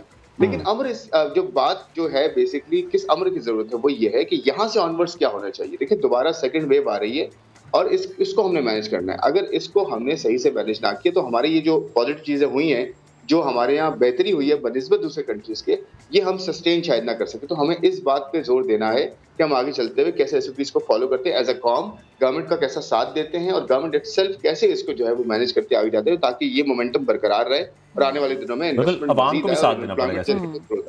और खुर्रम, जहाँ पर हम सियासी माहौल की बात करते हैं, आजकल पाकिस्तान का सियासी पारा हम देख रहे हैं कि बहुत हाई है। चलें, ठंड तो है लेकिन सियासी माहौल गर्म है, तो इसमें हमारी मईशत को या जो गैर मुल्की सरमायाकारी है उसको किसी ना किसी हद तक कोई नुकसान पहुंचेगा आपकी नज़र में? देखिए, नुकसान उस वक्त पहुंचता है जब ये चीजें कंसिस्टेंट बेसिस पे होती रहे और बहुत ज्यादा जो है वो प्रॉब्लम्स हों। आपने देखा होगा ये पिछले 8-10 सालों में ऐसा हुआ है। लेकिन अच्छी बात यह है कि ये जो अभी पॉलिटिकल एक तरह से मूवमेंट चली थी, ये इतना ज्यादा स्टीम नहीं पकड़ा इसने। और अभी कल का भी जो जलसा था वो बहुत एक्स्ट्राऑर्डिनरी शायद नहीं था, जैसे अभी शेख साहब भी कह रहे थे। तो मेरे ख्याल में इससे इतना ज्यादा नुकसान नहीं होना चाहिए। हाँ, किसी हद तक गवर्नमेंट भी बैठ के सब डायलॉग करे और एक नॉर्मलाइज सिचुएशन को लेके चले, तो ये गवर्नमेंट एंगेज ना हो, गवर्नमेंट अपना परफॉर्मेंस इकोनॉमी की तरफ रखे। आप देखिएगा कि ये आहिस्ता आहिस्ता खुद ही जो है वो चीजें डाइल्यूट हो जाएंगी और इंशाल्लाह हमारी इकोनॉमी ट्रैक पे रहेगी और लोगों को फायदा होगा। अच्छा, ये भी बता दें कि गैर मुल्की सरमायाकारी से पाकिस्तान को क्या फायदा पहुंचेगा? देखें, सबसे बड़ी जो चीज़ होती है वो बाहर से जब पैसा आता है तो आपके यहाँ नई चीज़ें जो है वो आती हैं, नया ब्लड आता है, नई टेक्नोलॉजी आती है, इन्वेस्टमेंट यहाँ होती है, तो यहाँ की एम्प्लॉयमेंट जनरेट होती है, यहाँ के लोगों को वो सारे स्टैंडर्ड्स, वो सारी चीज़ें पता चलती हैं जो दुनिया में चल रही होती है। तो फॉरेन इन्वेस्टमेंट बहुत की रोल प्ले कर सकती है किसी भी कंट्री में जब भी वो उस कंट्री में आती है। अच्छा खुर्रम, हम देख रहे हैं कि जो वर्ल्ड बैंक के रिपोर्टर्स ने ये कहा है कि पहली बार इस तरह हुआ है कि पाकिस्तान जो इस फहरिस्त में, इस लाइन में हमें नजर आया है, तो सारा क्रेडिट जो है PTI गवर्नमेंट की पॉलिसीज को यकीनन जाता है। जी बिल्कुल जा सकता है और जाना भी चाहिए, क्योंकि गवर्नमेंट ने बहुत एफर्ट्स की भी हैं। इसके बावजूद कि पॉलिटिकल स्टेबिलिटी रही है, इसके बावजूद कि महंगाई में बहुत ज्यादा इजाफा हुआ है, इसके बावजूद कि कोरोना आया है, इसके साथ साथ गवर्नमेंट ने एफर्ट्स की हैं, अपनी सिंसियरिटी में एफर्ट्स की हैं। लेकिन मैं ये कहना चाह रहा हूँ कि आगे जाते हुए, क्योंकि सेकंड वेव है, इसको हमने मोमेंटम को बरकरार रखना है, इस पे बिल्ड करना है, इसको इसकी स्टीम को कम नहीं होने देना। तो जितना ज्यादा हम मेहनत करेंगे, एज कॉम भी हमें इस पे जो है वो अमल करना है कि जितने SOPs हम फॉलो करेंगे, अपना ख्याल करेंगे, दूसरों का ख्याल करेंगे, नेचुरली आपकी इकोनॉमी बंद नहीं होगी। क्योंकि दोबारा बंद हो गई तो फिर ये बहुत बड़ा मसला होगा। और अच्छी बात ये कि गवर्नमेंट इसको जो है वो हैंडल करने की कोशिश कर रही है और करना भी चाहिए, हम सबको इसका साथ देना। इसमें आवाम का ही फायदा है। खुर्रम, बेहद शुक्रिया गुफ्तगू के लिए। यकीनन ये सारा क्रेडिट, जैसे कि खुर्रम भी बात कर रहे थे कि PTI गवर्नमेंट की पॉलिसीज को, क्योंकि बड़ी अच्छी पॉलिसीज बनाई गई मईशत के हवाले से, आवाम को भी जाता है कि आवाम ने साथ दिया, मजीद साथ देना आपने। अभी आगे बढ़ते हैं, बाहिम्मत खवातीन की बात कर लेते हैं। पाकिस्तान की खवातीन, हम सबको पता है, किसी से कम नहीं है, बिल्कुल भी कमजोर नहीं है, और अब तो हमारी खवातीन अपनी जिंदगी के फैसले पूरे एतमाद के साथ करने की सलाहियत भी रखती हैं। ऐसी एक बाहिम्मत खातून हैं अस्मा शकील, जो घर और बच्चों की जिम्मेदारी बखूबी तरीके से निभा रही हैं। बिल्कुल, ये हम देख रहे हैं कि बखूबी निभा रही हैं, और हम देख रहे हैं कि साथ शाना बशाना मर्दों के काम कर रही हैं। मुख्तलिफ कैब्स में देखते हैं, जो करीम है, उबर है, उसमें हम देखते हैं कि वो ये इसकी ड्राइविंग कर रही हैं और कैप्टन बनी हुई हैं, और मुख्तलिफ शोबों में हम देख रहे हैं खवातीन बहुत आगे आ रही हैं, पावर हो रही हैं। ऑनलाइन कैब के साथ साथ ऑनलाइन किचन भी वो चला रही हैं, यानी कि उन्होंने हिम्मत नहीं हारी है। मतलब उनकी बहुत सारी क्वालिटीज हैं, वो साथ सिलाई भी करती हैं, वो बच्चों को भी संभालती हैं, खाना भी पकाती हैं, कैब भी चलाती हैं, पढ़ाती भी हैं। तो ये बहुत सारी क्वालिटीज हैं इन खातून के अंदर। और इसी पर हम रिपोर्ट देखते हैं रेहान अहमद की। अस्मा शकील से हमारी मुलाकात अब से चंद रोज़ पहले ऑनलाइन कैब के सिलसिले में हुई थी, और उसके बाद जब इनके बारे में मैंने जाना और मुझे पता चला कि ये कितनी खूबियों की मालिक हैं और कितने सारे काम करती हैं, तो मुझे लगा कि मुनासिब होगा कि इन्हें आपसे मिलवाया जाए। अस्मा शकील जो हैं, 4 शोबे ऐसे हैं, 4 काम ऐसे हैं जो बुनियादी तौर पे वो करती हैं।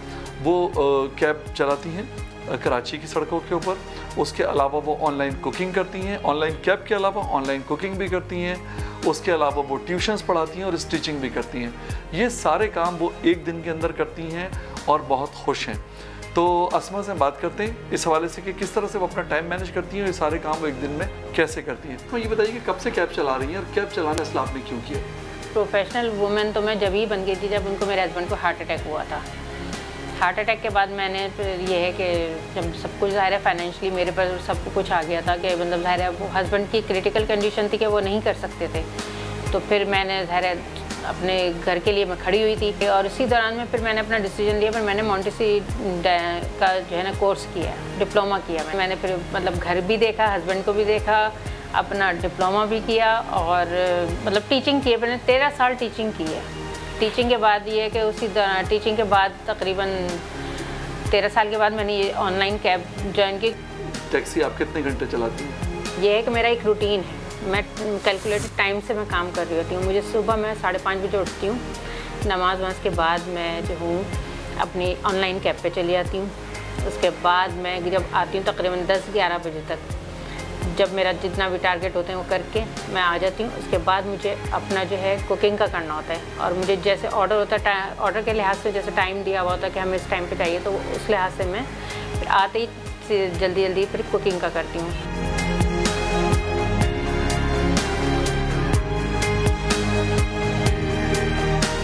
दो बजे तक तकरीबन मेरी ट्यूशन का टाइम हो जाता है, तो मैं 2 बजे अपनी बच्ची को ट्यूशन पढ़ाती हूँ, और इसके बाद फिर मैं ट्यूशन पढ़ा के उसके बाद मैं पिक एंड ड्रॉप भी देती हूँ। एक शाम में 4 से 6 का टाइम है, तो 4 बजे मैं छोड़ने जाती हूँ, फिर 6 बजे लेने जाती हूँ। वो यहाँ करीब नज़दीक ही हैं मेरे घर के, तो वो करती हूँ। फिर तकरीबन समझने मैं 7 बजे जाके फारिग होती हूँ। फिर ये है कि 7 बजे फारिग होने के बाद फिर मैं शाम का टाइम मेरा स्टिचिंग का होता है। तो क्या ख्याल है फिर आपकी ड्राइविंग देखी जाए चल के?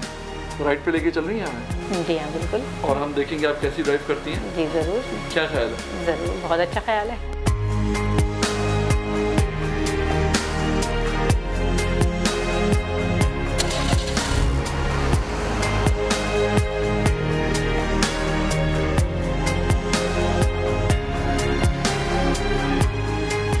अच्छा ये बताइए, कभी ज़िंदगी में ये ख्याल भी आया कि हार मान ली जाए? हाँ सोचा था। जब मैं शुरू में मैंने ये अपनी इन चीज़ों में आई हूँ, प्रोफेशनल लाइन में आई हूँ, तो उस टाइम पे मैं यकीन, जब मैं डिप्लोमा कर रही थी, तो उस टाइम पे मैं यकीन जब मैं फाइल्स अपनी बना रही होती थी, तो मैं रात में बैठ के रोती थी कि यार मैं किस आजमाइश में फंस गई। अल्हम्दुलिल्लाह अब ये वो कहते हैं ना कि इतनी मुश्किलें इतनी पड़ी कि आसान हो गई।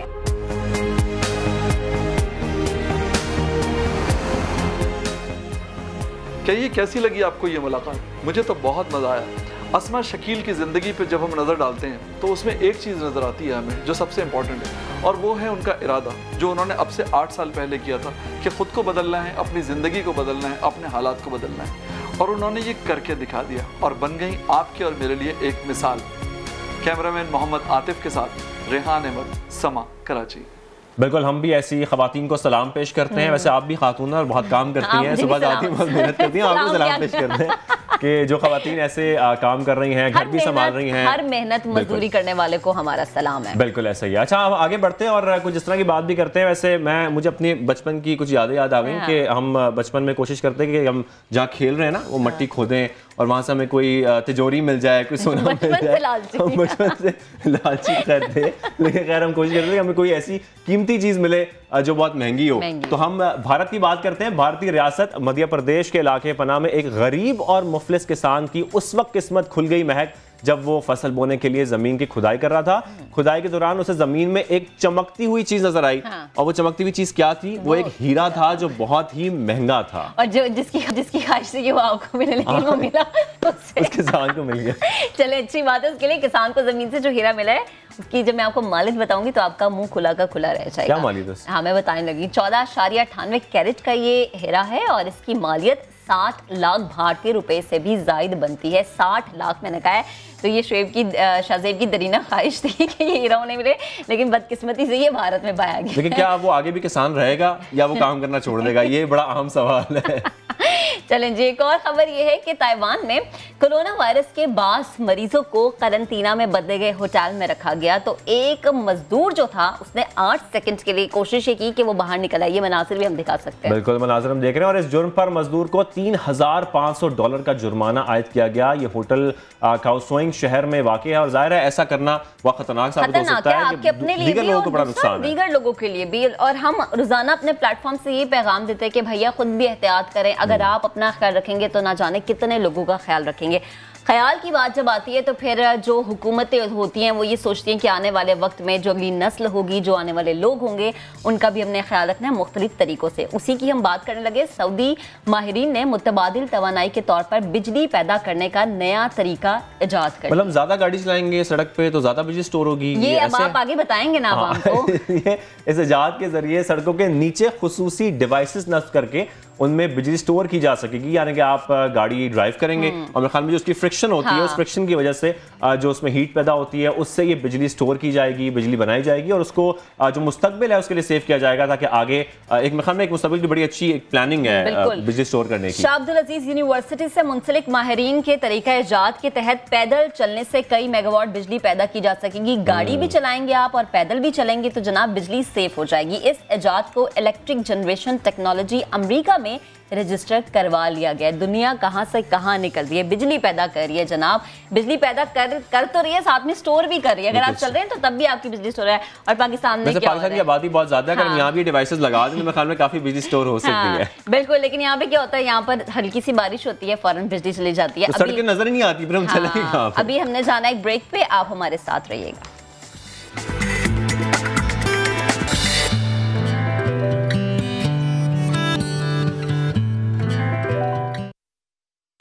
Welcome back. और अब उनके लिए खबर है जिनका ताल्लुक है तालीम के मैदान से, यानी सब स्टूडेंट्स के लिए खबर है। बीए, बीकॉम और बीएससी की डिग्री नहीं चलेगी जनाब, क्योंकि एचईसी ने नई पॉलिसीज जारी कर दी हैं जिसके तहत 31 दिसंबर 2018 के बाद 2 साल बैचलर डिग्री करने वाले तलबा की डिग्रियां गैर कानूनी और गैर मुतल्लका करार दी जा रही हैं। 2020 के बाद 2 साल मास्टर प्रोग्राम यानी एमए, एमकॉम और एमएससी का भी खात्मा कर दिया गया है। बाज हलकों में इस पॉलिसी को तालीम दुश्मनी करार दिया जा रहा है। बिल्कुल, क्योंकि 16 ईयर एजुकेशन मानी जाती है और जिन अफराद ने, जिन तलबा तलबात ने अब ये 2 ईयर एजुकेशन की है, मतलब 2 ईयर की जो डिग्री की है, अगर वो नहीं मानी जाएगी तो उनका मुस्तकबिल तारीख होगा। जाहिर बात है जिन्होंने डिग्रीज ऑलरेडी कर ली हैं और अब नई पॉलिसी सामने आ जाएगी तो उनकी डिग्रीज तो ज़ाया हो जाएंगी। तो हम ये देख रहे हैं कि बाज़ हल्कों में इस पॉलिसी को तालीम दुश्मनी करार दिया जा रहा है। नई पॉलिसी से मुतल्लिक जो मामला समझने के लिए हमें इस वक्त ज्वाइन किया है DG academic higher education commission Raza Chauhan साहब से। उनसे बात करेंगे। रजा साहब, बहुत शुक्रिया आपका हमें ज्वाइन करने के लिए। सबसे पहले आपसे ये जानना चाहूँगा कि जिन लोगों ने 2019 या 2020 के इब्तिदा में अपनी बीए, बीकॉम या बीएससी की डिग्रियां हासिल की हैं, उनके लिए तो मुस्तकबिल जो है वो तारीख होगा, उनकी जो डिग्रियां हैं वो गैर मुतल्लका हो जाएंगी। सबसे पहले तो जी बहुत शुक्रिया एंड आपको सुबह को सलाम, और मैं नाज़रीन को, तलबा तालिबात को और वालिदैन को ख़ास तौर पर ये बताना चाहता हूँ कि जिन तलबा तालिबात ने 2018 दिसंबर से पहले दाखिला लिया और 2019 में उन्होंने डिग्रीज हासिल की या अवाइल 2020 में उनको डिग्रीज मिलेंगी, तो वो अपने रिकग्नाइज पीरियड के दौरान होंगी, उनको इसकी परेशानी का सामना नहीं करना पड़ेगा। बल्कि जो लोग दिसंबर 18 के बाद दाखिल हुए हैं उनके बारे में इतला दी गई है, और ये इतला हम एचईसी बारहा देता रहा है। लेकिन कभी आपको पता होना चाहिए कि कोई भी पॉलिसी इम्प्लीमेंट करने के अंदर ट्रांजिशन होती है और वो हमेशा चैलेंजेस और अपॉर्चुनिटीज़ लेके आती है।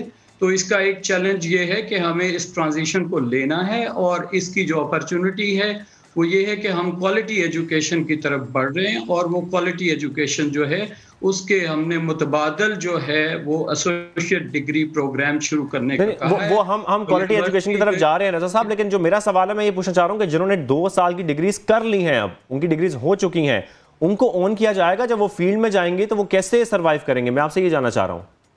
जैसे मैंने पहले अर्ज किया कि जिन्होंने 2019 और 2020 के अवाइल में कुछ कोरोना के बायस भी एग्जाम लेट हुए हैं वो रिकग्नाइज होंगी, और जो 2018 से बाद रजिस्टर हुए हैं उनको ये परेशानी का सामना करना पड़ेगा, उनको करना पड़ेगा परेशानी का सामना। ठीक है। और चौहान साहब, अगर कोई यूनिवर्सिटी ये फैसला नहीं मानती फिर?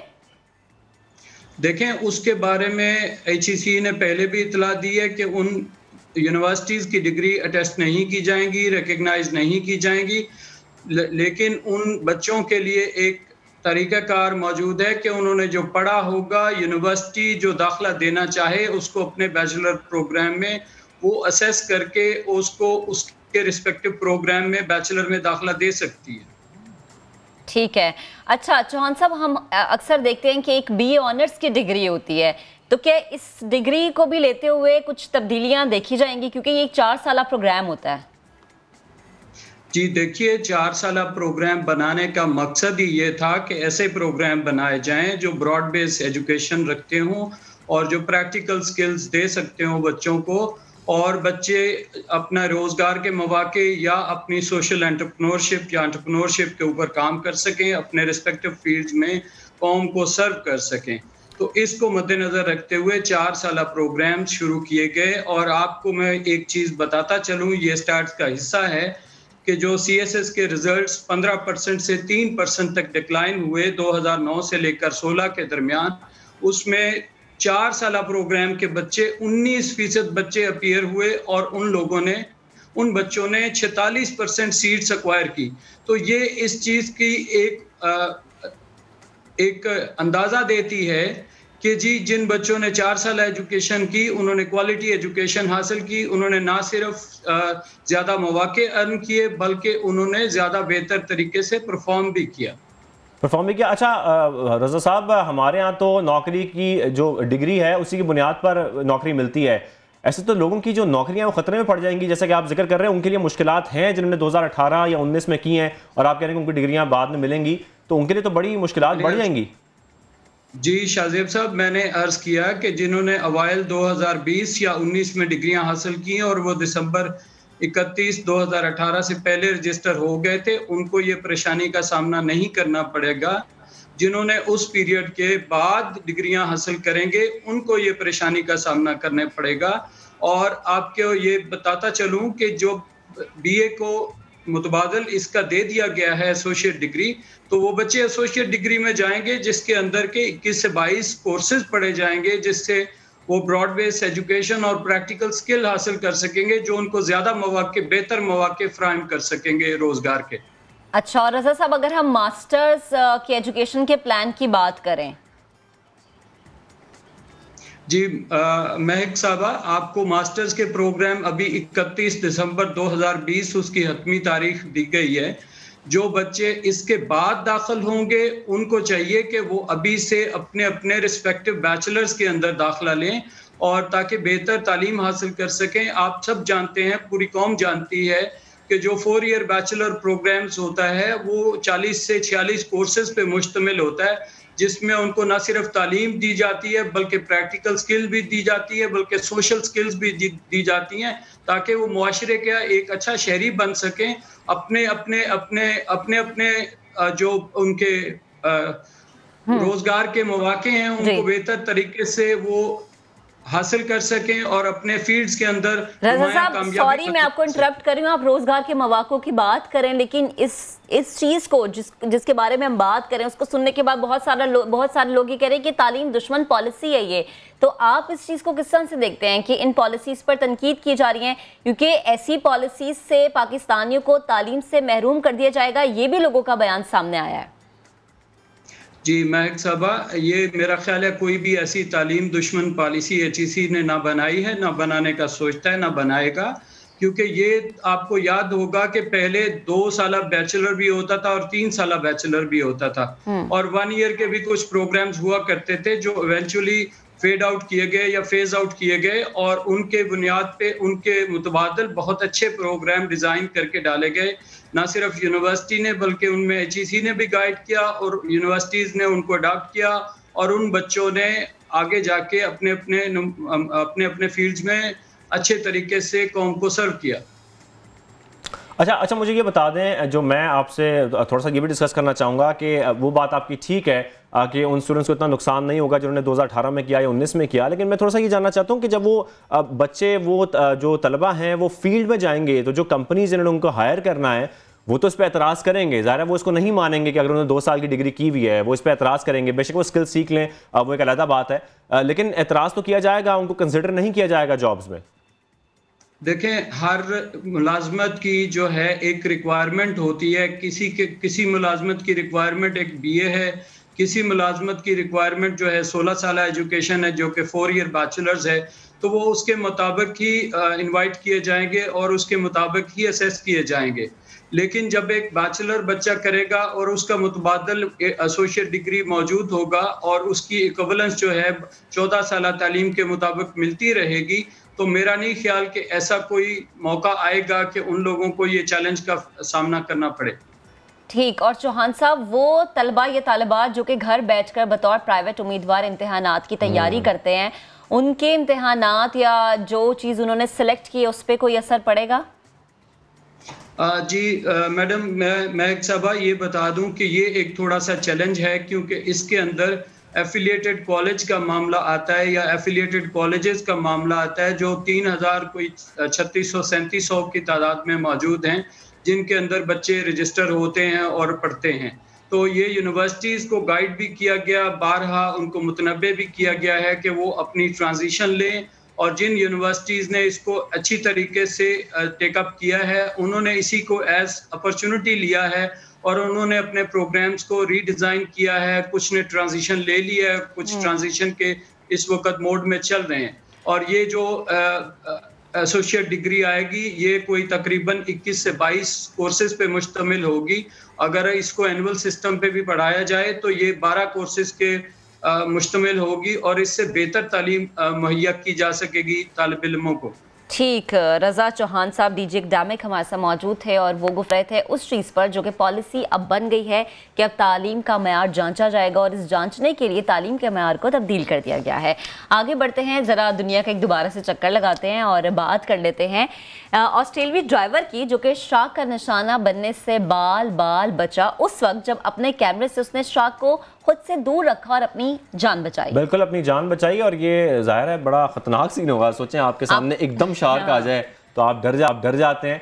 और एक इंटरव्यू में क्वींसलैंड के गोताखोर ने यह बताया कि जब वो अपना कैमरा एडजस्ट कर रहा था तो अचानक हैमर हेड शार्क जो है वो उस पर हमलावर हुई और उसने अपने कैमरे की स्टिक से उसे कई बार पीछे धकेला। लेकिन जाहिर है आपके सामने जब शार्क आ जाए तो आपको इतना खौफ होता है कि ये करना बहुत हिम्मत की बात है कि उसने ऐसी कोशिश की। ये फुटेज में हम आपको दिखा रहे हैं क्योंकि वो इस कैमरे से फुटेज रिकॉर्ड भी कर रहा था और अपने आप को बचाने की कोशिश कर रहा था कि जो शार्क है, क्योंकि वो हमलावर हो गई थी तो उससे बचना भी था, और फुटेज भी खैर उसने बनाई साथ साथ, और वो वहाँ से बच के निकला। तो ये बड़ी इंटरेस्टिंग खबर है और इसमें हम ये देख रहे हैं कि कैसे इंसान जो है वो इतने खतरनाक जानवरों का भी मुकाबला कर लेते हैं, वो खतरात जो है उनका सामना करते हैं फिर बचते हैं, उनकी खुशकिस्मती है। आगे बढ़ते हैं, जब हमारे जहन, हम चाइना की बात करते हैं, हमारे जहन में आता है तरक्की की जानिब एक और कदम उठाया, एक और मंजिल, दोस्ती भी याद आती है, दोस्ती भी हमें याद आती है। तो चीन ने ट्रेन साजी में एक और संगी मील अबूर कर लिए। चीन की ट्रेन साज कंपनी ने एक नई किस्म की तेज रफ्तार ट्रेन तैयार की है जो मुख्तलिफ रेल सिस्टम्स पर तेज रफ्तारी के साथ चल सकती है। और आपको पता है इसकी खासियत क्या है? इसकी खासियत ये है कि जो एक्सट्रीम वेदर्स होते हैं, चाहे वो माइनस की डिग्रीज में हो या मैक्सिमम वेदर हो, हीट वेव्स हो, उसके बावजूद वो ट्रेन इसमें चल सकती है। कंपनी का ये कहना है कि ट्रेन मनफी 25 डिग्री सेंटीग्रेड और 50 डिग्री सेंटीग्रेड के दरमियान दर्जा हरारत में चल सकती है। 25 माइनस जो 25 डिग्रीज है, आपको सोचेंगे कितनी ठंड होगी, लेकिन हम उस ट्रेन में फिर भी सफर कर सकते हैं। तो एक बड़ी कामयाबी है चीन की। आगे बढ़ते हैं, दीगर खबरें और भी शामिल कर लेते हैं। कैनेडियन फौजी हुकाम ने चिड़ियाघर में मुकीम बर्फानी रीछ को एजाजी तौर पर आला फौजी रैंक पर तैनात कर दिया है। हाँ, देखें जरा, टोरंटो के चिड़ियाघर में मौजूद कुतबी रीछ को उसकी 5वीं सालगिरह पर यह अनोखा तोहफा मिला है। आपकी भी सालगिरह है, आपको क्या तोहफे मिल रहे हैं? मुझे भी कोई एजाजी देना चाहिए आपको। ये रीछ, अब आप इस रीछ की कहानी भी तो सुने ना। ये रीछ जंगे अज़ीम अव्वल और दोम में मारे जाने वाले फौजियों के याद मनाने के दिन पैदा हुआ था। अब आप जिसकी पैदा हुए उस दिन ऐसा कुछ हुआ था? नहीं, उस दिन ऐसा कुछ नहीं हुआ था, लेकिन मेरा पैदा होना ही एक बहुत बड़े एहसास की बात है। चले अब आगे बढ़ लेते हैं। पाकिस्तानी शहरी मुकर्रम तरीन पेशावर रेलवे के साथ मोटरसाइकिल पर 15 रोज का तवील सफर तय करके कराची कैंट स्टेशन पहुंच गया। ये मुकर्रम तरीन के बारे में आपको कुछ बताऊं थोड़ा सा। तो मुकर्रम तरीन जो है वो मुख्तलिफ टूर्स करते हैं बाइक पर, इनकी पूरी एसोसिएशन है, बाइक एसोसिएशन, और ये सफर करते रहते हैं। कभी खुंजराब पास पहुंचे होते हैं, कभी मुख्तलिफ शहरों का सफर कर रहे होते हैं। बाइक्स इनके पास बड़ी खूबसूरत बाइक्स हैं। मैं इनकी बाइक्स मैंने इस्तेमाल भी की हैं और बड़ी अच्छी है, बहुत खूबसूरत बाइक्स हैं। और ये अपने पूरे सफर में रेलवे के तारीखी विरसे को इन्होंने उजागर किया। तो इस पर आपको रिपोर्ट दिखाते हैं। सबसे पहले सलमान अहमद की। पेशावर के लंडी कोतल स्टेशन से कराची के कैंट स्टेशन तक मोटरसाइकिल पर 2300 किलोमीटर का सफर। मोटर बाइक टूरिस्ट मुकर्रम तरीन ने 15 दिनों में रेलवे ट्रैक के साथ ट्रैवल किया और पाकिस्तान रेलवे के तारीखी असासों को उजागर किया। 1861 में जो ब्रिटिश गवर्नमेंट ने यहाँ रेलवे का स्ट्रक्चर स्टार्ट किया था, उसको एक्सप्लोर करना था। अब इसको 160 साल इसको कंप्लीट हो चुके हैं। पूरे टूर में रेलवे की ज़मीन पर कब्जा देखकर परेशानी भी हुई। काफ़ी ज़्यादा काबजीन हैं, इंक्रोचमेंट काफ़ी ज़्यादा है। लोगों ने बहुत सारे जगहों पे, ख़ास तौर पे जो शहरों के करीब के एरियाज़ हैं उस पे लोगों ने कब्ज़े किए हुए हैं। इवन ट्रैक को भी डैमेज किया हुआ है। ये हमारा घर खाली हमारा घर नहीं है, ये पाकिस्तान भी हमारा है, ये रेलवे भी हमारी है। परेशानियां अपनी जगह, पेशावर से कराची तक आवाम की हौसला अफजाई ने सारी थकन भुला दी। कैमरामैन मोहसिन अली के साथ सलमान अहमद, समा, कराची। तो जनाब, ये पाकिस्तान के चमकते धमकते सितारे हैं जिन्होंने पाकिस्तान के विरसे को उजागर करने की कोशिश की। और भी बड़े पाकिस्तान के सितारों की बात करते हैं। मशहूर अमरीकी मैगजीन फोर्ब्स ने अंडर 30 फहरिस्त जो जारी किया उसमें पाकिस्तानियों ने भी अपनी जगह बनाई है। इस मरतबा इस फहरिस्त में 4 पाकिस्तानी शामिल है। पाकिस्तानी नैजाद अफीकी दानिश धमानी ने एक ऐसी ऐप बनाई जिससे जॉब इंटरव्यू देने में बड़ी मदद हासिल होती है। और इस ऐप ऑरल AI में अपनी गुफ्तगू रिकॉर्ड की जाती है और फिर इस पर फीडबैक मिलता है कि आया गुफ्तगू में कहाँ कमी हुई या कहाँ गलती हुई। इस तरह यह ऐप गुफ्तगू को बेहतर बनाने में बड़ी मदद देती है। बिल्कुल, आपके जो स्किल्स हैं उसको एनहांस करती है, क्योंकि सबसे बड़ा जो प्रॉब्लम होता है वो ये होता है कि जब आप इंटरव्यू देने जाते हैं तो लैक ऑफ कॉन्फिडेंस का प्रॉब्लम आता है। आपको पता नहीं होता कि आपने जवाब कैसे देने हैं। तो उनके स्किल्स को बेहतर बनाने के लिए ये ऐप डेवलप की गई है। जबकि फहरिस्त में शामिल एक और पाकिस्तानी नौजवान असद मलिक को इमिग्रेंट्स की फहरिस्त में रखा गया है। वो अमेरिका में आर्ट परफॉर्मिंग कंपनी जादू AR के चीफ एग्जीक्यूटिव अफसर भी हैं। आप दोनों बाकमाल लोग, दानिश धमानी और असद J मलिक, हमारे साथ मौजूद हैं। पहले हम किससे बात कर रहे हैं? पहले हम दानिश से बात करेंगे ना। मैं वो ऐप जानना चाह रही हूँ कि मैं अगर कहीं इंटरव्यू देने चाहूँ तो खुदा ना खास्ता अगर मैं ये कहूँ कि यार ये चीज़ें तो मैंने गलत बोल दी हैं, इसकी मुझे पहले से प्रैक्टिस हो। तो दानिश, आपकी तरफ आती हूँ। गुड मॉर्निंग, अस्सलाम वालेकुम दोनों को।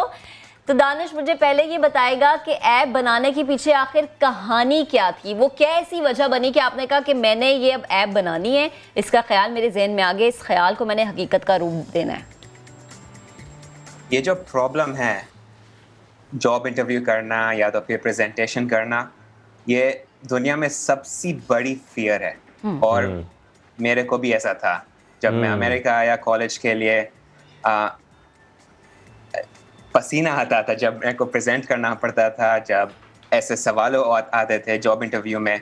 तो मैं बोला क्या करूं? तो मेरे एक मेंटर ने बताया कि एक पब्लिक स्पीकिंग क्लब है जिसका नाम है टोस्ट मास्टर। बहुत बढ़िया क्लब है, पूरी दुनिया भर में है। और मैं गया एवरी सिंगल वीक, सारे हफ्ते में गया मैं। और फिर पता चला कि ये एक्चुअली इम्प्रूव हो सकती है।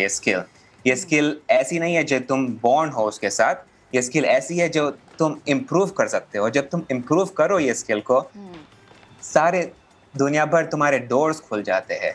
एंड इसकी वजह से हमने सोचा कि एक ऐप होना चाहिए जो कहीं भी तुम्हारे पॉकेट में से निकालो, तुम उसके साथ प्रैक्टिस करो और ये स्किल को तुम इम्प्रूव कर सको। इसलिए हमने ये ऐप बनाया। अच्छा दानिश, थोड़ा सा ये बताइएगा, पहले तो ये भी बता दें कि कितना अरसा लगा, कितनी मुश्किलात आई ये ऐप बनाने में, कैसे आपने ये ऐप डेवलप की? आइडिया तो आपने बता दिया कि आपको आइडिया कैसे आया। दूसरा ये भी बताइएगा कि ये काम कैसे करती है, मतलब किस तरीके से आप उस ऐप से ये कन्वर्सेशन कर सकते हैं या आपने जो स्किल्स हैं वो कैसे बेहतर बना सकते हैं? इसका तरीकाकार क्या होगा इस एप्लीकेशन में? ये ऐप को सोचो कि ये एक स्पीच कोच है या तो फिर एक जॉब इंटरव्यू ट्रेनर है। जैसे तुम्हारे करियर काउंसलिंग स्कूल के साथ तुम बात कर सको, लेकिन इसमें कोई इंसान नहीं है, ये सिर्फ आर्टिफिशियल इंटेलिजेंस या सॉफ्टवेयर है। तुम उसके साथ बात करो, ये तुम्हारे को सवाल पूछेगा और जैसे तुम स्टॉप करोगे वो प्रोसेस करेगा तुम्हारी audio and then gives you instant feedback. और ये फीडबैक है जैसे एग्जैक्टली जो ह्यूमन बताएगा आपको। अच्छा। आपने ऐसा करा। जैसे लोग अगर स्ट्रेस्ड होते हैं, कॉन्फिडेंट नहीं होते तो बहुत करते हैं, या तो फिर so you know, these are all filler words. ये कुछ तुम्हारे स्पीच में हेल्प नहीं करते, तो फिलर वर्ड्स ये काउंट करता है। और जब हम स्ट्रेस्ड होते हैं तो हम बहुत तेजी से बात करते हैं। तो ये ऐप ये भी बताता है कि आप बहुत तेज बात कर रहे हो या आप बहुत स्लो बात कर रहे हो। और यानी ये ऐप आपको बताएगा अगर आप ये कर रहे हैं तो भाई आपके अंदर कमी है। ठीक। दानिश, हमारे साथ असद भी मौजूद है। असद, आपकी तरफ आती हूँ। आपकी ऐप भी बड़ी इंटरेस्टिंग है, मुझे बताएं इसको बनाने का आइडिया कैसे आया, ये ऐप कैसे काम करती है, कितना वक्त लगा ये ऐप बनाने में? और ये भी बताएं काम करती क्या है? सही, बिल्कुल। हम लोग हॉलोग्राम्स बनाते हैं। जिस तरह आप लोगों ने मूवियों में देखा होगा कि फ्यूचर में 3D हॉलोग्राम्स आ जाते हैं हर तरफ से, तो बेसिकली हम ये क्या कर रहे हैं कि मुख्तलिफ एक्टर्स और सिंगर्स के साथ हम काम करते हैं, उन्हें हम 106 कैमरों से हर डायरेक्शन से कैप्चर करते हैं और फिर उनकी हम एक 3D वीडियो तैयार करते हैं। तो जो हमारा ऐप है उसका नाम है जादू। तो ये हम ऑब्वियसली इंटरनेशनल लेवल पे ये ऐप यूज हो रहा है, लेकिन मैंने सोचा इसका उर्दू नाम रखना चाहिए। तो जिस तरह जादू हो उसी तरह आप एक 3D हॉलोग्राम को अपने स्पेस के अंदर ऑगमेंटेड रियलिटी या एक फोन के थ्रू प्लेस कर सकते हैं और फिर उसकी तस्वीर ले सकते हैं या उसकी वीडियो बना सकते हैं। तो इजीली सब लोग जो iOS यूज कर रहे हैं या एंड्रॉइड यूजर्स हैं वो सब लोग इंस्टॉल कर सकते हैं एप्लीकेशन। ये लॉन्च हो चुकी है? बिल्कुल लॉन्च हो चुकी है। अगर आप जादू सर्च करें ऐप स्टोर पे तो आप ये एप्लीकेशन डाउनलोड कर सकते हैं और उस पर अभी हमारे कोई 40 डिफरेंट हॉलोग्राम्स हैं, तो उन्हें आप ट्राई कर सकते हैं और आहिस्ता आहिस्ता हम और कॉम्प्लिकेटेड किस्म। अच्छा, ये बता दें कि ये जो आपने लॉन्च की है ये जादू, ये पूरी दुनिया में इस्तेमाल हो सकती है, साथ साथ पाकिस्तान में भी इसको इंस्टॉल किया जा सकता है, यूज किया जा सकता है, फंक्शन है यहाँ पर? बिल्कुल बिल्कुल, पूरी दुनिया में हर जगह आप जहाँ पे भी आप ऐप डाउनलोड कर सकते हैं, जिस तरह कोई भी आप ऐप स्टोर पे डाउनलोड किया जाए। और असद, इसका फीडबैक कैसा रहा अभी तक? देखें, मेरी कहानी ये है कि मैं क्योड़ा पाकिस्तान से हूँ, पूरी जिंदगी में पाकिस्तान में ही रहा हूँ, पाकिस्तान का शहरी हूँ, मैट्रिक की है मैंने बल्कि। तो अमेरिका में पिछले 5 साल से हूँ। मुझे पूरी जिंदगी शौक था कि ज़ाहिर है टेक्नोलॉजी में काम किया जाए, जब से मैं 11 साल का हूँ मैं प्रोग्रामिंग कर रहा हूँ। और पिछले कुछ सालों से मुझे ज़रा एंटरटेनमेंट, डिज़ाइन, आर्ट वाली साइड पे ज़्यादा इंटरेस्ट हुआ है। तो उम्मीद ये थी कि मैं किसी तरह इन दोनों इंटरेस्ट को कंबाइन करके एक नई चीज़ तैयार कर सकूँ। तो पिछले कुछ सालों से हम लोग जो काम कर रहे हैं वो, जिस तरह आप लोगों को पता होगा, VR वर्चुअल रियलिटी हेडसेट्स होते हैं या ऑगमेंटेड रियलिटी हेडसेट्स होते हैं, तो आप हेडसेट पहन के एक एक्सपीरियंस कर सकते हैं। इस तरह हमारा काम शुरू हुआ था। तो जो मेरा पहला एक एक्सपीरियंस था बड़ा, वो 2 साल पहले ट्राइबेका फिल्म फेस्टिवल न्यूयॉर्क के अंदर लॉन्च हुआ था। और उसकी कहानी ये थी कि जब मैं अमेरिका आता होता था पाकिस्तान से, तो मेरी चेकिंग होती थी एयरपोर्ट में, कस्टम्स ऑफिसर्स, आपको पता है जिस तरह होता है मुसलमानों के साथ। तो मैंने इस तरह का एक एक्सपीरियंस उसके साथ तैयार किया था कि आप एक हेडसेट पहन के, जो गोरे किसी फेस्टिवल में जो बंदा जा रहा है वो हेडसेट पहन के एक मुस्लिम हॉलोग्राम का इंटरव्यू कर सकता है और उससे सवाल पूछ सकता है। और मतलब इरादा ये था कि जो यहाँ पे स्टीरियोटाइप्स हैं मुसलमानों के बारे में वो ख़त्म किए जा सकें। तो जब वो प्रोजेक्ट लॉन्च हुआ तो उससे बहुत मतलब वो बहुत कामयाब प्रोजेक्ट रहा। काफ़ी न्यूयॉर्क टाइम्स और वॉशिंगटन पोस्ट वगैरह ने उससे कवर किया। तो इस तरह हम लोगों ने फिर कंपनी बनी और अब हमने ऐप बनाया और उम्मीद है कि इस तरह के एक्सपीरियंसेस अब हम लोगों के पास फ़ोन के थ्रू ला सकेंगे। ठीक है, ठीक है। हमारे साथ दानिश भी है। दानिश, आपकी जैसे हम एप्लीकेशन पे बात कर रहे थे, जैसे आप दोनों जो हैं वो मेरे ख्याल में आर्टिफिशियल इंटेलिजेंस पे बहुत काम कर रहे हैं। जो पाकिस्तान में स्टूडेंट्स हैं आर्टिफिशियल इंटेलिजेंस के, तो मेरे ख्याल में हमें इतना नज़र नहीं आता कि सॉफ्टवेयर इंजीनियरिंग के हैं और मुख्तलिफ जो IT डिपार्टमेंट्स के हैं, उनका आप क्या सजेशन देंगे, वो कैसे आर्टिफिशियल इंटेलिजेंस की तरफ आएँ और ऐसी एप्लीकेशन डेवलप करें? सबसे अहमियत की बात है कुछ डेवलप करो। तुम पढ़ाई कर सकते हो आर्टिफिशियल इंटेलिजेंस, ब्लॉकचेन, या चलो बिजनेस भी तुम पढ़ाई कर रहे हो, लेकिन अगर तुम उसके साथ कुछ करो नहीं तो सिर्फ इंफॉर्मेशन बनती है। इंफॉर्मेशन को तुम अगर कुछ करो, भले एक वीकेंड में भी तुम एक वेबसाइट बनाओ या तो फिर एक छोटा सा प्रोजेक्ट बनाओ, लेकिन कुछ तो बनाओ। ये मेरी सबसे बड़ी टिप है सारे स्टूडेंट्स को, सारे यूथ्स को, सारे एंटरप्रेन्योर्स को। नाइकी का जो लोगो है ना, उसमें लिखा है just do it, you just have to do it. लेकिन you have to do it, just do it तो ठीक है, लेकिन दानिश आप समझते हैं कि इसके लिए इन्वेस्टमेंट भी चाहिए होती है? क्योंकि पाकिस्तान में सबसे बड़ा प्रॉब्लम यह आता है कि उनको इन्वेस्टमेंट नहीं मिल पाती, वो रुक जाते हैं, छोड़ देते हैं काम, कुछ डेवलप कर भी लेते हैं तो पीछे हट जाते हैं। आपको लगता है कि इन्वेस्टमेंट की बहुत जरूरत होती है इसमें? I don't think so, because जब मैं अमेरिका में था, मैं स्टूडेंट था जब हमने ये बनाया था, हमारे को भी कोई इन्वेस्टमेंट नहीं दे रहा था। हम सारे इन्वेस्टर्स के पास जा रहे थे, हम बता रहे थे आप भी इन्वेस्टर्स के पीछे घूम रहे थे। हाँ, तो अमेरिका में हो या यूरोप में हो या पाकिस्तान में हो, पैसे मिलना हर जगह मुश्किल है, बहुत डिफिकल्ट है। हाँ, इन्वेस्टर्स को क्या चाहिए? इन्वेस्टर्स को डी रिस्क करनी है। उनको डी रिस्क कैसे कर सकते हो? तुम कुछ बनाओ और ढूंढो कि तुम्हारे पास यूजर्स है। तो हमारे को भी ऐसे ही करना पड़ा।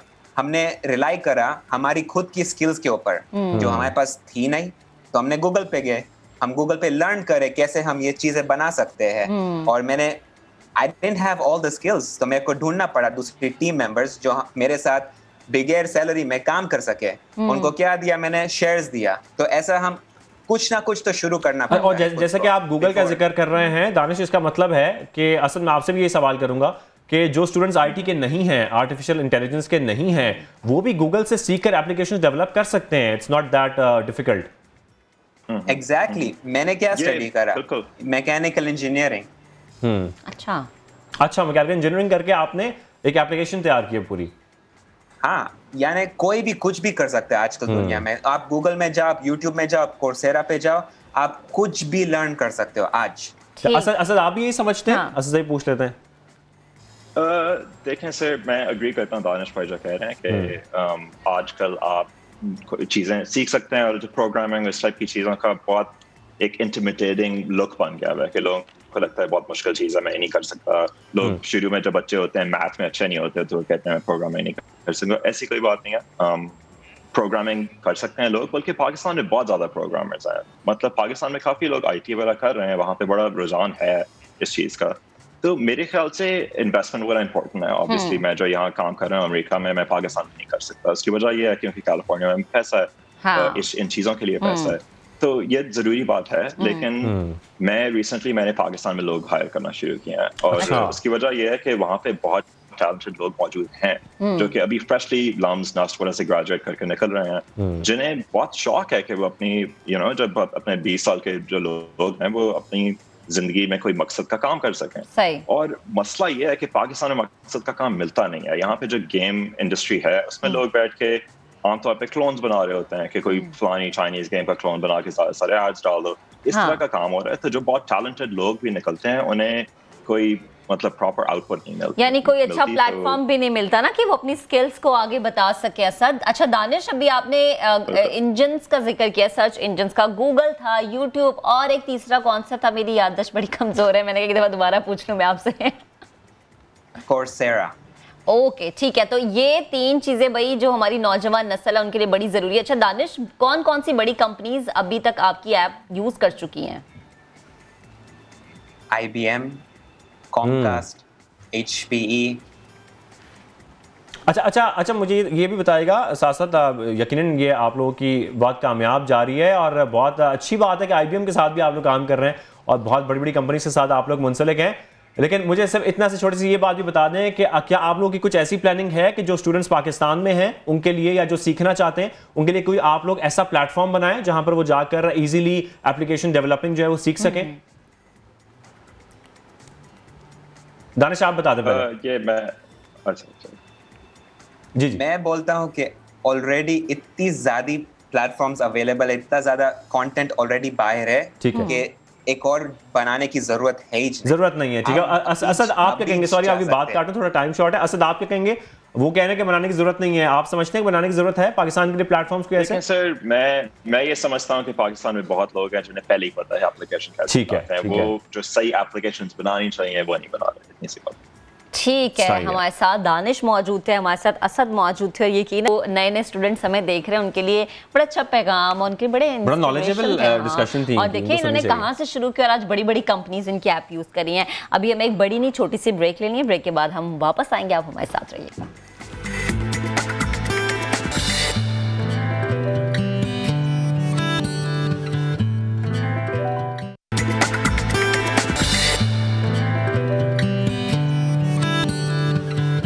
तो जी वेलकम बैक। और अब हम महक बात करते हैं क्रिएटिविटी की। दुनिया में बड़े बड़े क्रिएटिव लोग हैं और क्रिएटिविटी हो तो ऐसी हो क्योंकि रावलपिंडी एक नौजवान ने कार और बाइक की एक ऐसी दिलचस्प ट्रांसफॉर्मेशन की है कि नई तर्ज की बाइक बनाई है और जिसे बैटल बाइक का नाम दिया गया है। अच्छा, ये बहुत बड़ा आर्ट है किसी बाइक को या गाड़ी को रिस्टोर करने का। और ये हम फुटेज में देख सकते हैं कि ये पीछे से फॉक्सी की शेप है क्योंकि वो फॉक्सी का एक हिस्सा इस्तेमाल किया गया है और आगे इसने इसमें बाइक फिक्स की है और इसके मिलाप से इसने बड़ी खूबसूरत एक मुनफरद चीज बनाई है। बैठने में मजा आएगा ना। हाँ, अब हम कोशिश करते हैं इनको लिंकअप करने की कि आप उसमें बैठ भी सकें, एंजॉय कर सकें। मौजूद है बल्कि राव यूसुफ हमारे साथ मौजूद है।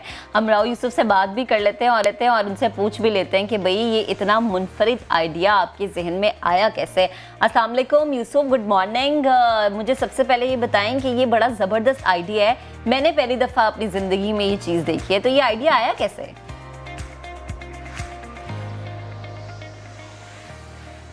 अस्सलाम वालेकुम। बेसिकली विंटेज और क्लासिक गाड़ियों को रिस्टोर करने का शौक़ था और उस शौक़ को देखते हुए जो है फिर ये आइडिया आया कि इसको थोड़ा सा हमको यूनिक चीज़ और यूनिक प्रोडक्ट को बनाए। तो आपके सामने आप देख सकते हैं कि ये फिर कुछ यूनिक बन ही गया।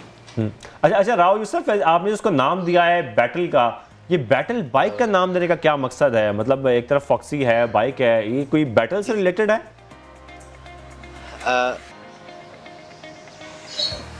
नहीं, मैं इसको थोड़ा सा एक्सप्लेन कर देता हूँ। पाकिस्तान में जो फॉक्सी गाड़ी है वो सिर्फ पाकिस्तान में फॉक्सी कहलाई जाती है। अच्छा। अदरवाइज उसका नाम है बीटल। तो अच्छा, बीटल है को जो है पाकिस्तान में फॉक्सी कहते हैं, ठीक है। तो हमने ये जो बाइक बनाया ना जी, यूरोप में एक ट्रेंड चलता है ट्राइक्स का ना, तो वहाँ पे ट्राइक्स 3 व्हीलर बाइक्स और 3 व्हीलर कार के साथ इसका कॉम्बिनेशन करके चीज़ें बनाई जाती हैं। तो हमने कहा कि हम भी यहाँ पे ना कुछ डिफरेंट इस तरह ही डिज़ाइन करते हैं। तो बेसिकली इसका नाम हमने रखा है बीटल ट्राइक। 3 व्हील है, 3 व्हील से मुराद ट्राइक है, और बीटल जो है पीछे गाड़ी का नाम है जो कि पाकिस्तान में फॉक्सी कहलाती है। ठीक है, अदरवाइज ये बीटल ट्राइक जो है कहलाएगा। अच्छा, ये भी बता दें कि इस पे खर्चा कितना आया? आपने बीटल को इस्तेमाल किया और साथ बाइक को इस्तेमाल किया, तो टोटल कॉस्ट इसके ऊपर कितनी आई?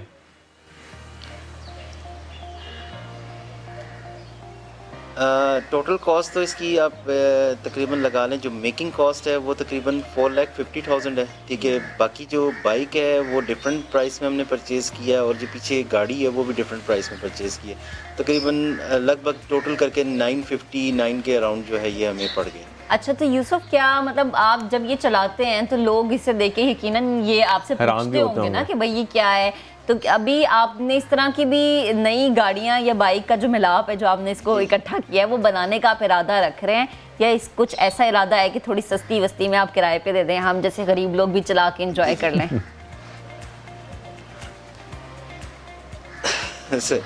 नहीं, इसमें हमने ये किया हुआ ना कि जब से मैंने बनाया तकरीबन मुझे 2018 से मैं ऑन रोड चला रहा हूँ इसको, और मतलब समझ लें कि आप रोड पे निकलते हैं तो आपको हर टाइम जो है ना कोई आपको रोकेगा वीडियोस के लिए, सेल्फीज़ के लिए। आजकल टिकटॉक का ट्रेंड है तो टिकटॉक वाले रोक लेते हैं कि जी टिकटॉक वीडियो बनानी है, तो इस तरह काफ़ी ज़्यादा जो है ना इसको लोग रोकते हैं। और फर्दर जो आगे प्रोजेक्ट बनाने की बात है तो मैं अभी ऑलरेडी प्रोजेक्ट्स बना रहा हूँ। जो इस गाड़ी के बचे हुए पार्ट्स हैं उससे एक बाइक बना रहा हूँ, उसे हम मोपेड बाइक का नाम देंगे। उसके बाद जो हमारे पास आ जाएगी एक पबजी गाड़ी, हमने जो पबजी गेम है उससे अंदर एक पबजी बग्गी यूज हुई है, वो भी मैं खुद डिजाइन कर रहा हूँ अपने हिसाब से। अच्छा, मुझे इसके बारे में आइडिया और कांसेप्ट उसके साथ का है, ठीक है, लेकिन डिजाइनिंग जो है मेरी अपनी है उसके ऊपर। अच्छा, डिजाइनिंग आपकी अपनी है। मुझे थोड़ा सा बता दें कि इस गाड़ी का जो आपने ये बीटल बनाई है, इसका जो बेसिक आइडिया वो क्या है? मतलब आपने जो दोनों को साथ जोड़ा है, आपका कोई बेसिक इस पे कॉन्सेप्ट था? क्योंकि पाकिस्तान में बड़े एक्सट्रीम वेदर्स होते हैं, तो ऐसी गाड़ी बनाने का आपका मकसद क्या था? जी देखें, इसको हमने जो बनाया था उसका मकसद तो सिर्फ ये था कि एक यूनिक चीज़ जो है ना कि मतलब एक अगर बाहर के मुल्क में लोग कोई चीज़ बना सकते हैं या कोई ट्रेंड बना सकते हैं तो हम पाकिस्तान में क्यों नहीं बनाते। तो मेरा ये था कि हम एक यूनिक ट्रेंड को जो है ना सामने लेकर आए, जिस तरह ये ट्राइक्स का ट्रेंड है, ठीक है। हमारे पास यहाँ स्क्रैप में काफ़ी चीज़ें पड़ी होती हैं, कोई यूनिक गाड़ियाँ पड़ी होती हैं और वो वेस्ट हो रही होती हैं, जिनके डॉक्यूमेंट्स नहीं होते, जिनके चेसेस नहीं होते। ये जो मैंने गाड़ी ली है विंटेज लवर के लिए बड़ी वो होती है कि आप उसकी गाड़ी को कट करें या कुछ भी, लेकिन मैंने ये वो गाड़ी ली है जिसकी मतलब ऑलरेडी कागज़ और चीज़ें थी नहीं, और हमने जो बाइक है वो लीगल चेसेस के साथ जो है ना इसको कनेक्ट किया ताकि हम ये रोड लीगल के ऊपर रहें। देखें, हमने सबसे पहले ये चीज़ भी ख्याल रखनी पड़ती है कि जो भी चीज़ हम बना रहे हैं वो रोड लीगल हो, डॉक्यूमेंट्स में प्रॉब्लम ना हो। तो अब ये जो मैंने बाइक बनाया हुआ है इसमें कोई कट एंड वेल्ड कॉन्सेप्ट नहीं है, इसके अंदर जो चेसेस है वो 101% जो है वो लीगल। क्योंकि राव इस बाइक को देखने के बाद ये समझ नहीं आएगी कि आपने बाइक का लाइसेंस बनवाना है या गाड़ी का लाइसेंस बनवाना है, कौन सा लाइसेंस आपने रखना है। लेकिन मुझे एक और साथ में एक और चीज़ ये पूछनी है कि इसको कमर्शलाइज करने का इरादा है आपका? आपके पास देखिए, अभी हमने कमर्शलाइज इसको ऑलरेडी किया हुआ है। अच्छा। मतलब जो वेडिंग्स पे दूल्हा दुल्हन है, हाँ, मैं आपसे यही पूछने लगी थी कि मतलब देखे दूल्हा आगे बैठा हो, दुल्हन पीछे बैठी हो और वो जा रहा हो। जी जी जी, असल में होता यही है कि अभी जिस हम वेडिंग एंट्रीज करते हैं ना तो उसमें दूल्हा खुद ड्राइव करता है, ठीक है, और दुल्हन बैठती है। और मोस्टली केसेस में हमारे पास इस तरह हुआ है कि फादर ड्राइव करके दुल्हन को अंदर जो है छोड़ने जा रहा है। तो इस तरह बहुत सारे हमारे डिफरेंट जो है ना यूजेस इसके चल रहे हैं। अच्छा राव, कोई ऐसा हॉबी थी, हॉबी जो है थोड़ा सा बिजनेस में भी कन्वर्ट हो रही है, बिजनेस में कन्वर्ट हो रही है। मैं इसी तरफ आ रहा था राव कि आपका कोई ऐसे प्लान्स हैं कि आप इसकी मैन्युफैक्चरिंग बाकायदा शुरू करेंगे और लोगों को भी पब्लिकली आप उसको बेच भी सकेंगे? कोई ऐसा प्लान आपने फ्यूचर के लिए किया या सिर्फ आप अपने इस्तेमाल के लिए, अपने शौक के लिए यूनिक एक आइटम बनाने के लिए आपने ये गाड़ी बनाई है?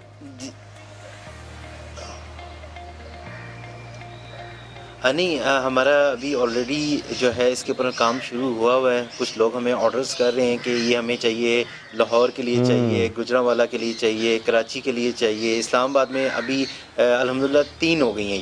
ये मतलब फर्स्ट बीटल ट्राई के जो मैंने डिज़ाइन की है इसी को कॉपी करके अभी 3 और बन गई हैं। तो ये कॉन्सेप्ट आइडिया जो मेरा था, जो मेरा एक शौक़ था कि हम एक ट्रेंड को लेकर आए, तो वो ट्रेंड बन रहा है अल्हम्दुलिल्लाह। अच्छा, तो मुझे ये बताएं कि अगर बारात पे चाहिए हो, मेरी शादी करीब है, पूछ लेती हूँ, तो फिर कितने में आप मुझे ये किराए पे देंगे? हैं खरीद तो मैं चाह रही हूँ कि जो इसमें रुखसती है ना वो इस गाड़ी में हो, तो आप क्या चार्जेस करेंगे इनके लिए? सही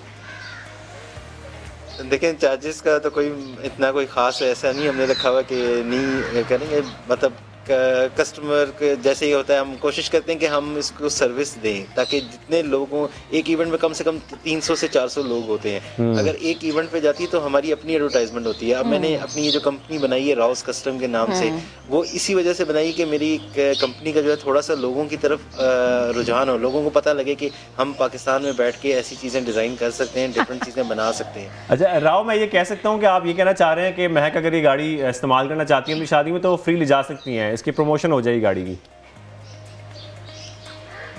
मैंने आपकी डील बना दी है। जी, हम इनको स्पॉन्सर कर देंगे। स्पॉन्सर कर देंगे, लो ये डील डन होगी आपकी, आप इनसे स्पॉन्सर करवा सकती हैं। अच्छा राव, मैं आपसे एक और सवाल ये भी करना चाहता हूँ कि आपने एक प्रोजेक्ट तो ये कंप्लीट कर लिया है, आगे भी कोई आपका प्लान है कि आप दीगर कुछ आप स्क्रैप का जिक्र कर रहे हैं, कोई मुख्तलिफ गाड़ियाँ जो बिल्कुल ख़त्म हो चुकी हैं उनको आप दोबारा रिस्टोर करें और कोई नई चीज़ बनाएं? कि अभी एक आइडिया पे तो आप काम कर चुके हैं, अब जाहिर है आप जो दूसरा आइडियाज़ हैं उसमें बाइक और गाड़ी का मिलाप शायद ना करें, तो कोई नया आइडिया आप सोच रहे हैं किसी और चीज़ को साथ मिलाने के गाड़ी के साथ?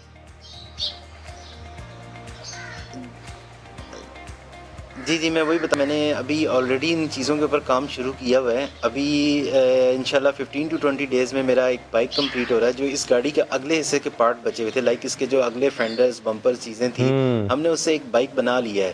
ऑलमोस्ट वो कंप्लीट होने वाला है, उसका पेंट जॉब रहता है या थोड़ा सा काम रहता है, वो भी आप जब देखेंगे तो बिल्कुल डिफरेंट एक चीज़ आपको नज़र आएगी। मतलब वो भी यहाँ पे पाकिस्तान में पहले आपने कभी नहीं देखी होगी कि इस तरह की कोई बाइक तैयार हुई हो, जो कि स्क्रैप जो सामान होता है उसमें स्क्रैप, उसका इंजन भी स्क्रैप से हमने उठाया है, जो हमारी इस गाड़ी के बचे हुए पार्ट्स थे हमने वो भी उसके साथ जोड़े, और उसका चेसिस और फ्रेम जो है वो हमने खुद बनाया है। अच्छा राव, आप बाय प्रोफेशन आप करते क्या है? ये आपने सारी रिस्टोरेशन सीखी कहाँ से है? आपको कैसे, मतलब आप कहीं से इन्फ्लुएंस हुए थे या आपने खुद, आपको शौक था और आप सीखते रहे और आप यहाँ पर पहुँच गए कि आप खुद पूरी रिस्टोर कर रहे हैं गाड़ियाँ?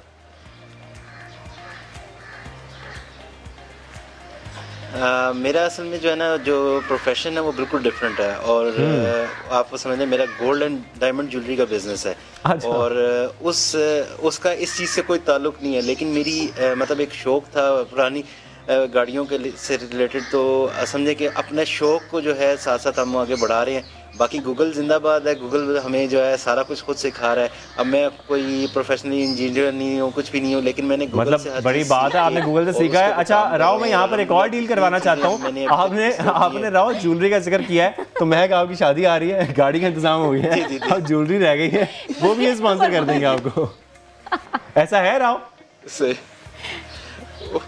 नहीं, वो नहीं मुश्किल होगा, वो नहीं हो सकता, वो स्पॉन्सर करना बहुत मुश्किल होगा, वो महंगी चीज है, गोल्ड काफी महंगा है। हां, गोल्ड काफी महंगा, गाड़ी सस्ती है, गाड़ी स्पॉन्सर कर देंगे, गाड़ी स्पॉन्सर। चले कोई नहीं, एक डील में हम कामयाब हो गए, एक रहेगी। जी हां, गाड़ी इवेंट के लिए स्पॉन्सर कर देंगे, एक में रह गया। उसके लिए ये कि इनको डिजाइनिंग फ्री में कर देंगे, बाकी गोल्ड अपना इस्तेमाल करना है आपने, लेकिन डिजाइनिंग वो आप ही करवा देंगे। एक और डील आपकी हो चुकी है। हो गया जनाब। तो जनाब, गाड़ी और बाइक का जो बड़ा अनोखा सा मिलाप हमने अपने नाज़रीन को दिखाया कि मोटरसाइकिल और फॉक्सी को उन्होंने इकट्ठा किया, और जनाब जो है वो ज़बरदस्त है। अच्छा राव, हम चाह रहे हैं कि हमारे जो नाजरीन हमें देख रहे हैं, आप प्रमोशन का बड़ी बात कर रहे हैं, थोड़ा डेमो देना कि ये गाड़ी चलती कैसे है, ये बाइक चलती कैसे है, जरा, ताकि हम अपने नाज़रीन को दिखाएं भी। तो हम देख रहे हैं, आपको ऑन एयर देख रहे हैं, अगर आप इसको इस्तेमाल करते हुए दिखा सकते हैं। बिल्कुल बिल्कुल, आप कोशिश करें डेमो दे सकें कि ये कैसे काम करती है या इसको कैसे इस्तेमाल किया जाता है। अच्छा ठीक है जी, ठीक हो गया। मैं इसको 1 मिनट में अभी आपको स्टार्ट करके जो है इसका थोड़ा सा जो है ना डेमो दे देता हूँ। जी जी। ये अच्छा, वैसे कलर जो कॉम्बिनेशन बनाया है वो भी बहुत खूबसूरत है। ये रेड कलर का और साथ सिल्वर उसमें लाइनिंग है, बड़ी अच्छी लग रही है ये। पीछे 2 लोग बैठे और मुझे लग रहा है पीछे का जो सोफा भी बड़ा कंफर्टेबल है, बड़ा कंफर्टेबल लग रहा है। मतलब अगर आप इस्तेमाल करेंगे शादी के लिए। अच्छा जी, ये तो स्टार्ट ये जी बाइक स्टार्ट हो गई है और इसे बैठने का जो स्टाइल है वो हार्ले डेविडसन वाला जो स्टाइल है ना, वो बड़ा खूबसूरत है। खूब आवाजें आ रही हैं। अब देखें वो साथ पीछे 2 लोग बैठ सकते हैं। बिल्कुल, पीछे 2 लोग बैठ सकते हैं। उन्होंने जो पिछला हिस्सा था उसको इस्तेमाल किया। कुछ कह रहे हैं जी राव, क्या कह रहे हैं आप?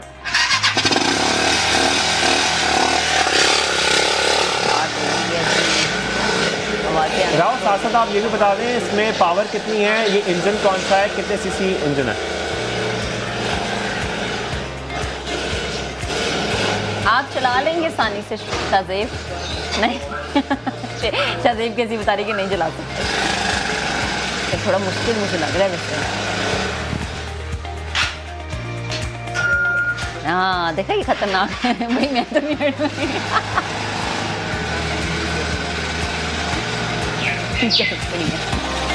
ये जबरदस्त,